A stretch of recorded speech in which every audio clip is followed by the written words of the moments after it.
Hi students, welcome to Connect Learner App YouTube channel. So ನಮ್ಮ ಒಂದು YouTube ಚಾನಲಲ್ಲಿ ನಾವು 1000 ರಿಫ್ರೆಶ್ MCQ ಸೀರೀಸ್ ಮಾಡ್ತಾ ಇದ್ದೀವಿ. ಅದರಲ್ಲಿ ಇವತ್ತಿನ ಒಂದು ಟಾಪಿಕ್ ಕರ್ನಾಟಕದ ಒಂದು ಭೂಗೋಳಶಾಸ್ತ್ರ. ಸೊ ಕರ್ನಾಟಕ ಭೂಗೋಳಶಾಸ್ತ್ರ ಸಂಬಂಧಪಟ್ಟ ಹಾಗೆ ನಾವು 50 MCQs ನಾವಿಲ್ಲಿ ಈ ಒಂದು ವಿಡಿಯೋದಲ್ಲಿ ಪ್ರಸ್ತುತ ಪಡ್ತಾ ಇದ್ದೀವಿ. ಬಟ್ ಆದರೆ ಈ ಒಂದು ಸೀರೀಸ್ ಅಲ್ಲಿ ನಾವು ಯೂಟ್ಯೂಬ್ ನಲ್ಲಿ ಏನ್ ಮಾಡ್ತಾ ಹೋಗ್ತೀವಿ ಅಂತಂದ್ರೆ 10 ಕ್ವಶನ್ಸ್ ಬರೋ ಹಾಗೆ 5 ವಿಡಿಯೋಗಳನ್ನ ಅಪ್ಲೋಡ್ ಮಾಡ್ತಾ ಇದ್ದೀವಿ. ಸೊ ಎಲ್ಲ 5 ವಿಡಿಯೋಗಳು ನಿಮ್ಮ ಎಕ್ಸಾಮಿನೇಷನ್ ಪಾಯಿಂಟ್ ಆಫ್ ವ್ಯೂ ಅಲ್ಲಿ ತುಂಬಾನೇ ಒಂದು ಪ್ರಾಮುಖ್ಯತೆ ಪಡ್ಕೊಳ್ಳುತ್ತೆ. So kindly refer all the 5 videos. Done. Okay, so ಹಾಗಿದ್ರೆ ನಾವೊಂದು ಕರ್ನಾಟಕ ಜಿಯೋಗ್ರಫಿಲಿ ನೋಡ್ತಕ್ಕಂಥ ಸೊ ಈ ಒಂದು ಸೀರೀಸ್ ಅಲ್ಲಿ ಮೊಟ್ಟ ಮೊದಲನೇ ವಿಡಿಯೋದಲ್ಲಿ ನಾವು ಮೊದಲನೇ ಕ್ವಶನ್ ನೋಡ್ತಾ ಹೋಗೋಣ. Question number 1. So consider the following statements. ಈ ಮೇಲಿನ ಹೇಳಿಕೆಗಳನ್ನ ಪರಿಗಣಿಸಿ ಅಥವಾ ಕೆಳಗಿನ ಹೇಳಿಕೆಗಳನ್ನ ಪರಿಗಣಿಸಿ.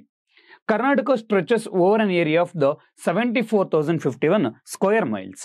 ಕರ್ನಾಟಕವು 74,051 ಚದರ ಮೈಲಿಗಳಷ್ಟು ವಿಸ್ತೀರ್ಣವನ್ನು ಹೊಂದಿದೆ. ಓಕೆ, ಎರಡನೇ option, only one district sharing border between the Maharashtra and Andhra Pradesh. Maharashtra ಮತ್ತು ಆಂಧ್ರ ಪ್ರದೇಶ ನಡುವೆ ಕೇವಲ ಒಂದು ಜಿಲ್ಲೆ ಮಾತ್ರ ಗಡಿಯನ್ನ ಹಂಚಿಕೊಳ್ಳುತ್ತದೆ. And third one is in terms of area Karnataka is equal to the Iran. ವಿಸ್ತೀರ್ಣದಲ್ಲಿ ಕರ್ನಾಟಕವು ಇರಾನ್ಗೆ ಸಮನಾಗಿದೆ. ಅಂಡ್ ನಾಲ್ಕನೇದು, so Karnataka sharing the highest border in the south India. Karnataka ದಕ್ಷಿಣ ಭಾರತದ ಅತಿ ಹೆಚ್ಚಿನ, ನಾಟ್ ಎತ್ತರದ, ಅತಿ ಹೆಚ್ಚಿನ ಒಂದು ಗಡಿಯಲ್ಲಿ ಹಂಚಿಕೊಂಡಿದೆ. ಈ ಮೇಲಿನ ಹೇಳಿಕೆಗಳಲ್ಲಿ ಯಾವುದು ಸತ್ಯವಾಗಿದೆ? So which among the following statements are true ಅಂತ ಕೇಳ್ತಾ ಹೋಗಿದ್ದಾನೆ ಇವಾಗ. ಡನ್. ಸೊ ಇಲ್ಲಿ ನಾವು ನೋಡ್ಕೋಬೇಕಾಗಿರೋದು it's all about introduction of the Karnataka. ಕರ್ನಾಟಕದ ಒಂದು ಇಂಟ್ರೊಡಕ್ಷನ್ ಬಗ್ಗೆನಲ್ಲಿ ಟಾರ್ಗೆಟ್ ನಲ್ಲಿ ಮಾಡ್ತಾ ಹೋಗಿದ್ದಾನೆ. ಸೊ ಕರ್ನಾಟಕದ ಒಂದು ಇಂಟ್ರೊಡಕ್ಷನ್ ಅಲ್ಲಿ ನೀವು ಕರ್ನಾಟಕ ಮ್ಯಾಪ್ ನ ತುಂಬಾ ಚೆನ್ನಾಗಿ ನೋಡ್ಕೊಂಡು ಹೋಗಿರಿ ಸ್ನೇಹಿತರೆ. ಸಮ್ಟೈಮ್ಸ್ ಏನ್ ಮಾಡ್ತಾ ಹೋಗ್ತಾನೆ ಗೊತ್ತಾ, ಇವಾಗ ಈ ಜಿಲ್ಲೆಗಳ ಒಂದು ಬಾರ್ಡರ್ ಬಗ್ಗೆನೂ ಕೂಡ ಎಕ್ಸಾಮ್ ಅಲ್ಲಿ ಕೇಳಿ ನಮ್ಮನ್ನ ಏನ್ ಮಾಡ್ತಾನೆ, ಕನ್ಫ್ಯೂಷನ್ ಮಾಡ್ತಾನೆ. ಇಂಟೆನ್ಷನಲಿ ಕನ್ಫ್ಯೂಷನ್ ಮಾಡ್ತಕ್ಕಂಥ. ಇವಾಗ ಲೈಕ್ ಹೇಗೆ ಮಾಡ್ತಾನೆ ಅಂತಂದ್ರೆ, ಇವಾಗ Chitradurga is not sharing border between the Chikkamagaluru. ನೋಡಿ, ಚಿಕ್ಕಮಂಗ್ಳೂರು ನಡುವೆ ಚಿತ್ರದುರ್ಗ ಯಾವುದೇ ಕಾರಣಕ್ಕೂ ಬಾರ್ಡರ್ ಶೇರ್ ಮಾಡ್ಕೊಂಡಿಲ್ಲ ಅಂತ ಹೇಳ್ತಾನೆ. ಶೇರ್ ಮಾಡ್ಕೊಂಡಿದೆ. ಈಗ ನೀವು ಯಾರೋ ಓಕೆ ಚಿಕ್ಕಮಂಗ್ಳೂರಿನವರು ಅಥವಾ ನೀವು ಲೋಕಲ್ ದುರ್ಗ ಆಗಿದ್ರೆ ನೀವು ಆನ್ಸರ್ ಮಾಡ್ತೀರಿ. ಇವಾಗ ಸಮ್ವೇರ್ ನಾನೆಲ್ಲ ಓಕೆ ಬೇರೆ ಒಂದು ಡಿಸ್ಟಿಕ್ ಇಂದ, ಇವಾಗ somewhere I'm from okay Hubli Dharwad ಇರ್ತೀನಿ ಅನ್ಕೊಳ್ಳಿ, ನಂಗೆ ಈ ಕಡೆ ಟ್ರಾವೆಲ್ ಮಾಡಿರಲ್ಲ, ನಮ್ಗೆ ಇರಬೇಕು ಕನ್ಫ್ಯೂಷನ್ಸ್ ಇರುತ್ತೆ.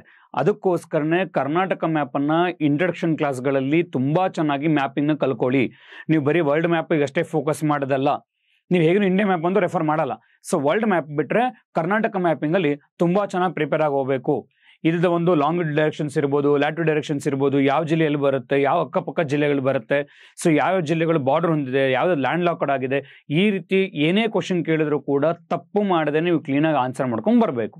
ಓಕೆ, ಸೊ ಹಾಗಿದ್ರೆ ಈ ಕ್ವಶನ್ಗೆ ಸಂಬಂಧಪಟ್ಟಾಗೆ ಅವನಿಗೆ ಕೇಳ್ತಾ ಹೋಗಿದ್ದಾನೆ. ಕರ್ನಾಟಕದ ಒಂದು ಮೊದಲನೇ ಆಪ್ಷನ್ ಅಲ್ಲಿ ಏರಿಯಾ ಬಗ್ಗೆ ಕೇಳ್ತಾ ಹೋಗಿದ್ದಾನೆ. ಹೌದು, ಕರ್ನಾಟಕದ ಒಂದು ಏರಿಯಾ ಎಷ್ಟಿದೆ? 1,91,791 ಚದರ ಕಿಲೋಮೀಟರ್ ಇದೆ ಅಂತ ಹೇಳಿ ಹೇಳ್ತಾ ಹೋಗಿದ್ದಾನೆ. ಬಟ್ ಆಪ್ಷನ್ ಕೇಳಿದ್ರೆ ಏನ್ ಮಾಡಿದಾನೆ ಅವನು? ಮೈಲ್ಸ್ ಅಲ್ಲಿ ಕೇಳಿದಾನೆ. ಸೊ ಮೈಲ್ಸ್ ಬಂದು 74,051 ಸ್ಕ್ವೇರ್ ಮೈಲ್ಸ್ ಏನಾಗಿದೆ ನಮ್ಮ ಒಂದು ಕರ್ನಾಟಕದ ಒಂದು ಜಿಯೋಗ್ರಫಿಕಲಿ ಇರ್ತಕ್ಕಂಥದ್ದು. ಅಂಡ್ ಅಷ್ಟೇ ಅಲ್ದೇನೆ, ಸೊ ಇದೇನಾಗಿದೆ, ನಮ್ಮ ಒಂದು ಕರ್ನಾಟಕ ಬಂದು 5.83% ಆಫ್ ಇಂಡಿಯಾದ ಒಂದು ಏರಿಯಾ ಶೇರ್ ಮಾಡ್ಕೊಂಡಿದೆ. ಇನ್ನು ಪಾಪ್ಯುಲೇಷನ್ ವೈಸ್ ಅಲ್ಲಿ 5.05% ಏನಾಗಿದೆ ಪಾಪ್ಯುಲೇಷನ್ ಅಲ್ಲಿ ಶೇರ್ ನಲ್ಲಿ ನಮ್ಮ ಕರ್ನಾಟಕ ಕೊಟ್ಟಿರ್ತಕ್ಕಂಥದ್ದು. Is clear? Okay, done. So ಅದೇ ರೀತಿಯಾಗಿ ಇನ್ನೊಂದು ಪಾಯಿಂಟ್ ಅಲ್ಲಿ ಹೇಳಬೇಕು ಅಂತಂದ್ರೆ, ಅವನು ಎರಡನೇ ಆಪ್ಷನ್ ಏನಂತ ಕೇಳ್ತಾ ಹೋಗಿದ್ದಾನೆ, ಮಹಾರಾಷ್ಟ್ರ ಮತ್ತು ಆಂಧ್ರ ಪ್ರದೇಶ ನಡುವೆ ಕೇವಲ ಒಂದು ಜಿಲ್ಲೆ ಮಾತ್ರ ಗಡಿಯನ್ನ ಹಂಚಿಕೊಳ್ಳುತ್ತದೆ. ಸಿಯರ್, that is why I am telling Karnataka mapping is very important. ಈ ಒಂದು ಕರ್ನಾಟಕ ಮ್ಯಾಪಿಂಗ್ ನೋಡಿ, ಈಗ ಇಲ್ಲಿ ಬರ್ತಕ್ಕಂಥದ್ದು ಮಹಾರಾಷ್ಟ್ರ ಸ್ಟೇಟ್ ಆದ್ರೆ ಇಲ್ಲಿ ಬರ್ತಕ್ಕಂಥದ್ದು ತೆಲಂಗಾಣ ಸ್ಟೇಟ್. ಸೊ ಮಹಾರಾಷ್ಟ್ರ ಮತ್ತು ತೆಲಂಗಾಣ ಜೊತೆ ಬಾರ್ಡರ್ ಹೊಂದ್ಕೊಳ್ತಕ್ಕಂಥ 2 ಜಿಲ್ಲೆಗಳು, ಒಂದು ಬೀದರ್, ಇನ್ನೊಂದು ಗುಲ್ಬರ್ಗ. ಅಂದ್ರೆ 2 ಜಿಲ್ಲೆಗಳು ಬಾರ್ಡರ್ನ ಶೇರ್ ಮಾಡುತ್ತೆ ಹೊರತು not with the one district. So here, so ಎರಡನೇ ಆಪ್ಷನ್ ಏನಾಗಿದೆ ಇಲ್ಲಿ ನಮಗೆ ತಪ್ಪಾಗಿ ಅವನು ಕೊಟ್ಟಿರ್ತಕ್ಕಂಥದ್ದು. ಕೇವಲ ಒಂದು ಜಿಲ್ಲೆ ಅಂತ ಕೇಳಿದಾನೆ. ಸೊ ಇದು ತಪ್ಪಾಗಿದೆ. ಬಟ್ ಮೊದಲನೇ ಹೇಳಿಕೆ ಏನಾಗಿದೆ ಇಲ್ಲಿ ಸರಿಯಾಗಿದೆ ಇವಾಗ. ಅಂಡ್ ನೆಕ್ಸ್ಟ್ ಒನ್, ಈಗ ವಿಸ್ತೀರ್ಣದಲ್ಲಿ ಕರ್ನಾಟಕ ಇರಾನ್ಗೆ ಒಂದು ಸಮನಾಗಿರ್ತಕ್ಕಂಥದ್ದು ಇಲ್ಲ. ಸೊ ಕರ್ನಾಟಕ ಒಂದು ವಿಸ್ತೀರ್ಣ ಪ್ರದೇಶದಲ್ಲಿ it is equal to the country, ನಾವೇನ್ ದ ಫೇಮಸ್ ಕಂಟ್ರಿ, ಇವತ್ತು ವಾರ್ ನಡೀತಿದೆಯಲ್ಲ ಸಿರಿಯಾ ಅಂತ ಕರಿತೀವಿ, ಸಿರಿಯಾ ಕಂಟ್ರಿಯಲ್ಲಿ ಒಂದು ಏರಿಯಾ ವೈಸ್ ಅಲ್ಲಿ ಆಲ್ಮೋಸ್ಟ್ ಈಕ್ವಲ್ ಆಗಿ ಕಂಡು ಬರ್ತಕ್ಕಂಥದ್ದು. ಸೊ ಆಪ್ಷನ್ 3 ಏನಾಗಿದೆ ಅಲ್ಲಿ ತಪ್ಪಾಗಿರ್ತಕ್ಕಂಥದ್ದು. ಓಕೆ, ನಾಲ್ಕನೇದು, ಕರ್ನಾಟಕದ ದಕ್ಷಿಣ ಭಾರತದ ಅತಿ ಹೆಚ್ಚಿನ ಗಡಿಗಳಲ್ಲಿ ಹೊಂದಿಕೊಂಡಿದೆ. ಓಕೆ, ಸೊ ಹಾಗಿದ್ರೆ ನಾವು ನೋಡ್ತಾ ಹೋದ್ರೆ ಈಗ ನಮ್ಮ ಒಂದು ಕರ್ನಾಟಕ ಬಂದು ಇವತ್ತು so Maharashtra, Goa and Kerala and Tamil Nadu and Andhra Pradesh ಮತ್ತೆ ತೆಲಂಗಾಣ ಇದ್ರ ಮೂಲಕ 6 ಒಂದು ರಾಜ್ಯಗಳ ಜೊತೆ ಏನಾಗಿದೆ ನಮ್ಮ ಕರ್ನಾಟಕ ಇಲ್ಲಿ ತನ್ನ ಗಡಿಯಲ್ಲಿ ಹಂಚ್ಕೊಂಡಿರ್ತಕ್ಕಂಥದ್ದು. ಅಂಡ್ ಈ ಒಂದು ಆಪ್ಷನ್ ನ ನೇರವಾಗಿ UPSC ಕೇಳಿದ್ದ, ನೇರವಾಗಿ UPSC ಕೇಳಿದ್ದ ಇದನ್ನ. ಅವರು ಇಂಡಿಯನ್ ಜಿಯೋಗ್ರಫಿ ಕೇಳಬೇಕಾದ್ರೆ ನಮ್ಮ ಒಂದು ಕರ್ನಾಟಕನ ಕಾನ್ಸೆಪ್ಟ್ ಆಗಿ ಇಟ್ಕೊಂಡು ಸೊ ದಕ್ಷಿಣ ಭಾರತ ಒಂದು ಕಾನ್ಸೆಪ್ಟ್ ಆಗಿ ಇಟ್ಕೊಂಡು ಕರ್ನಾಟಕದ ಬಗ್ಗೆ ಕೇಳ್ತಾರೆ. ನಾ ಅದೇ ಒಂದು ಆಪ್ಷನ್ ಇಟ್ಕೊಂಡು ಏನ್ ಮಾಡಿದೀನಿ, ನಮ್ಮ ಕರ್ನಾಟಕದ ಒಂದು ಜಿಯೋಗ್ರಫಿನಲ್ಲಿ ಇನ್ಕ್ಲೂಷನ್ ಅಲ್ಲಿ ಮಾಡ್ಕೊಂಡಿರ್ತಕ್ಕಂಥದ್ದು. ಸೊ 6 ರಾಜ್ಯಗಳೊಂದಿಗೆ ಒಂದು ಗಡಿಯನ್ನ ಶೇರ್ ಮಾಡ್ಕೊಳ್ಳೋದ್ರ ಮೂಲಕ ದಕ್ಷಿಣ ಭಾರತದಲ್ಲಿ ಅತ್ಯಂತ ಒಂದು ಹೆಚ್ಚಿನ ಒಂದು ರಾಜ್ಯಗಳ ಜೊತೆ ಗಡಿಯನ್ನು ಹೊಂದಿರತಕ್ಕಂಥ ಕೀರ್ತಿ ನಮ್ಮ ಒಂದು ಕರ್ನಾಟಕ ರಾಜ್ಯಕ್ಕೆ ಸಂಬಂಧ ಇಲ್ಲಿ ಪಡ್ತಕ್ಕಂಥದ್ದು. ಹಾಗಿದ್ರೆ ಈ ಒಂದು ಕ್ವಶನ್ಗೆ ಯಾವುದು ಕರೆಕ್ಟ್ ಆಗಿದೆ? 1 ಮತ್ತು 4 ಮಾತ್ರ ಏನಾಗಿದೆ ಅಲ್ಲಿ ಕರೆಕ್ಟ್ ಆಗಿರ್ತಕ್ಕಂಥದ್ದು. ಈ ಒಂದು ಕ್ವಶನ್ಗೆ ಸಿ ಆನ್ಸರ್ ಏನಾಗಿದೆ ಅಲ್ಲಿ ಕರೆಕ್ಟ್ ಆಗಿದೆ. ಅಂಡ್ ನೋ ವರಿ ಸ್ಟೂಡೆಂಟ್ಸ್, ಈ ಒಂದು ಕ್ವಶನ್ಸ್ಗಳ MCQ ಸೀರೀಸ್ಗಳ PDF ನಮ್ಮ ಟೆಲಿಗ್ರಾಮ್ ಚಾನಲ್ ಸಿಗುತ್ತೆ, ನೀವು ಅದನ್ನ ತಗೋಬಹುದು. ಫಸ್ಟ್ ನೀವು ಸಾಲ್ವ್ ಮಾಡಬೇಕು ಅನ್ಸಿ ನೀವು ಸಾಲ್ವ್ ಮಾಡಿ, then you can listen the classes also. ನಂತರ ಬೇಕಾದ್ರೆ ನೀವು ಎಕ್ಸ್ಪ್ಲನೇಷನ್ ಕ್ಲಾಸಸ್ ಕೂಡ ಕೇಳ್ಬೋದು. ಬಟ್ ಅಲ್ಟಿಮೇಟ್ಲಿ ನಿಮಗೆ ಒಂದು ಎಕ್ಸಾಮಿನೇಷನ್ ತಯಾರಿಗೋಸ್ಕರ ಉಪಯೋಗ ಆಗ್ಲಿಕ್ಕೋಸ್ಕರನೇ ನಾವು ಈ ಒಂದು MCQ ಸೀರೀಸ್ ತಗೊಂಡ್ಬಂದಿದ್ದೀವಿ. Kindly refer the videos and kindly follow the our channel also. Second question, okay, ಆಡಳಿತ ವಿಭಾಗ ಮತ್ತೆ ಜಿಲ್ಲೆಗಳು ಕೇಳ್ತಾ ಹೋಗಿದ್ದಾರೆ. It's all about the administration division ಅಥವಾ ರೆವೆನ್ಯೂ ಡಿವಿಷನ್ಸ್ ಅಂತ ಕರಿತೀವಿ. ಜೊತೆಗೆ ಯಾವ ಜಿಲ್ಲೆಗಳು ಯಾವ ಒಂದು ರೆವೆನ್ಯೂ ಡಿವಿಷನ್ಸ್ ನಲ್ಲಿ ಕಂಡು ಬರ್ತಾ ಹೋಗುತ್ತೆ. ಸೊ ಇಲ್ಲಿ ನೋಡ್ತಾ ಹೋದ್ರೆ ಈ ಒಂದು ಆಡಳಿತ ವಿಭಾಗಗಳ ಕಾನ್ಸೆಪ್ಟ್ ಯಾರು ತಗೊಂಡ್ಬಂದಿದ್ದು ಕರ್ನಾಟಕದಲ್ಲಿ ಅಂತ ಕೇಳಿದ್ರೆ ಅಫಿಷಿಯಲ್ ಆಗಿ ಮಾರ್ಕ್ ಕಬ್ಬನ್ ಅಂತ ಕರಿತೀವಿ. ಅವನ ಕಾಲಘಟ್ಟದಲ್ಲಿ ಈ ಒಂದು ಅಡ್ಮಿನಿಸ್ಟ್ರೇಷನ್ ಡಿವಿಷನ್ ತಗೊಂಡ್ಬರ್ತಾರೆ. ಅವತ್ತಿನ ಕಾಲದಲ್ಲಿ 4 ಇದ್ವು, ಅಷ್ಟಗ್ರಾಮ, ನಂದಿ. ಸೊ ಈ ತರ ಏನ್ ಮಾಡ್ತಾ ಹೋಗ್ತಾರೆ, 4 ಒಂದು ಆಡಳಿತ ವಿಭಾಗಗಳನ್ನ ಮಾಡ್ಕೊಂಡಿದ್ರು. ಅಂಡ್ ನಂತರಲಿ ಸ್ವತಂತ್ರ ನಂತರ ಆದ್ಮೇಲೆ ನಮ್ಮ ಕರ್ನಾಟಕ ಒಂದು ರಾಜ್ಯ ರಚನೆಗೊಳ್ಳುತ್ತೆ. ಅಂಡ್ ಕರ್ನಾಟಕ ರಾಜ್ಯ ರಚನೆಗೊಂಡಾಗ ನಾವು ಕೂಡ ಏನ್ ಮಾಡ್ತೀವಿ, ಒಂದು ಎಫೆಕ್ಟಿವ್ ಅಡ್ಮಿನಿಸ್ಟ್ರೇಷನ್ ಕೊಡಬೇಕು ಅಂತೇಳಿ ಒಟ್ಟಾರೆಯಾಗಿ 4 ಆಡಳಿತ ವಿಭಾಗಗಳನ್ನ ಮಾಡ್ಕೊಳ್ತಾ ಹೋಗ್ತೀವಿ. ಮೊದಲನೇದಾಗಿ ಬೆಂಗಳೂರು ಆಡಳಿತ ವಿಭಾಗ, ನಂತರದಲ್ಲಿ ಮೈಸೂರು ಆಡಳಿತ ವಿಭಾಗ, ನಂತರದಲ್ಲಿ ಬೆಳಗಾವಿ ಅಂಡ್ ನಂತರದಲ್ಲಿ ಕಲಬುರಗಿ ಆಡಳಿತ ವಿಭಾಗ. ಆಡಳಿತ ವಿಭಾಗಗಳ ಬಗ್ಗೆ ತುಂಬಾ ಚೆನ್ನಾಗಿ ನೋಡ್ಕೊಂಡು ಹೋಗಿರಿ. ಬಿಕಾಸ್ ಅಲ್ಲೂ ಕೂಡ ಅಷ್ಟೇ ಏರಿಯಾ ವೈಸ್ ಅಲ್ಲಿ ಇರ್ಬೋದು ಅಥವಾ ಮತ್ತೆ ಆಡಳಿತ ವಿಭಾಗಗಳಿಗೆ ಸಂಬಂಧಪಟ್ಟ ಹಾಗೆ ಕ್ವಶನ್ ಕೇಳ್ತಾ ಹೋಗ್ತಾನೆ. ಕರ್ನಾಟಕ ಎಕನಾಮಿಕ್ ಸರ್ವೆ ಕುರಿತಾಗಿ ಕ್ವಶನ್ಗಳನ್ನ ಕೇಳ್ತಾ ಹೋಗ್ತಾನೆ. ಈ ಕರ್ನಾಟಕ ಎಕನಾಮಿಕ್ ಸರ್ವೆ ಪ್ರಕಾರ ಇವಾಗ ಯಾವ revenue division is highest in terms of GDP ಅಂತ ಕೇಳಿ 4 ಡಿವಿಷನ್ ಕ್ರಾನಾಲಜಿಕಲ್ ಆರ್ಡರ್ ಕೇಳ್ತಾ ಹೋಗ್ಬೋದು. ಈ ರೀತಿಯಾಗಿ ಕ್ವಶನ್ಸ್ ಗಳನ್ನ ಎಕ್ಸಾಮ್ ಅಲ್ಲಿ ಟಾರ್ಗೆಟ್ ಮಾಡ್ತಾ ಹೋಗ್ತಾರೆ. So be aware of it. But ನಮಗೆ ಇಲ್ಲಿ ಕ್ವಶನ್ ಕೇಳಿದಾನೆ, ಇವಾಗ ಮ್ಯಾಚ್ ದ ಫಾಲೋವಿಂಗ್ ಕೇಳಿದಾನೆ. ಮ್ಯಾಚ್ ದ ಫಾಲೋವಿಂಗ್ ನೋಡ್ತಾ ಬರೋಣ ಅಲ್ವಾ. ಸೊ ಯಾವ್ದು ಕೇಳ್ತಾ ಹೋಗಿದ್ದಾನೆ, 4 ವಿಭಾಗಗಳು 4 ಜಿಲ್ಲೆಗಳು ಕೇಳ್ತಾ ಹೋಗಿದ್ದಾನೆ. ಸೊ ಹಾಗಾದ್ರೆ ಒಟ್ಟಾರೆಗೆ ಯಾವ ಜಿಲ್ಲೆ ಬರ್ತಾ ಹೋದ್ ಸರ್ ಕ್ವಿಕ್ ರಿವಿಷನ್ ಮಾಡ್ಕೊಂಡ್ ಬರೋಣ ಇವಾಗ. ಸರ್ ಇದನ್ನ ಹೇಗೆ ರಿಮೆಂಬರ್ ಮಾಡ್ಕೋಬೇಕು? It is very simple. It's very simple. ನಮಗೆಲ್ಲ ಗೊತ್ತಾಯಿದೆ, ನಾವು ಕರ್ನಾಟಕದ ಒಂದು ಹಾವೇರಿ ಜಿಲ್ಲೆ ರಾಣೆಬೆನ್ನೂರು ತಾಲೂಕಿನ ಅಂತ ಕರಿತೀವಿ. ಉತ್ತರ ಕರ್ನಾಟಕದ ಒಂದು ಹೆಬ್ಬಾಗಿಲು ಅಂತ ಕರೀತಾ ಹೋಗ್ತೀವಿ.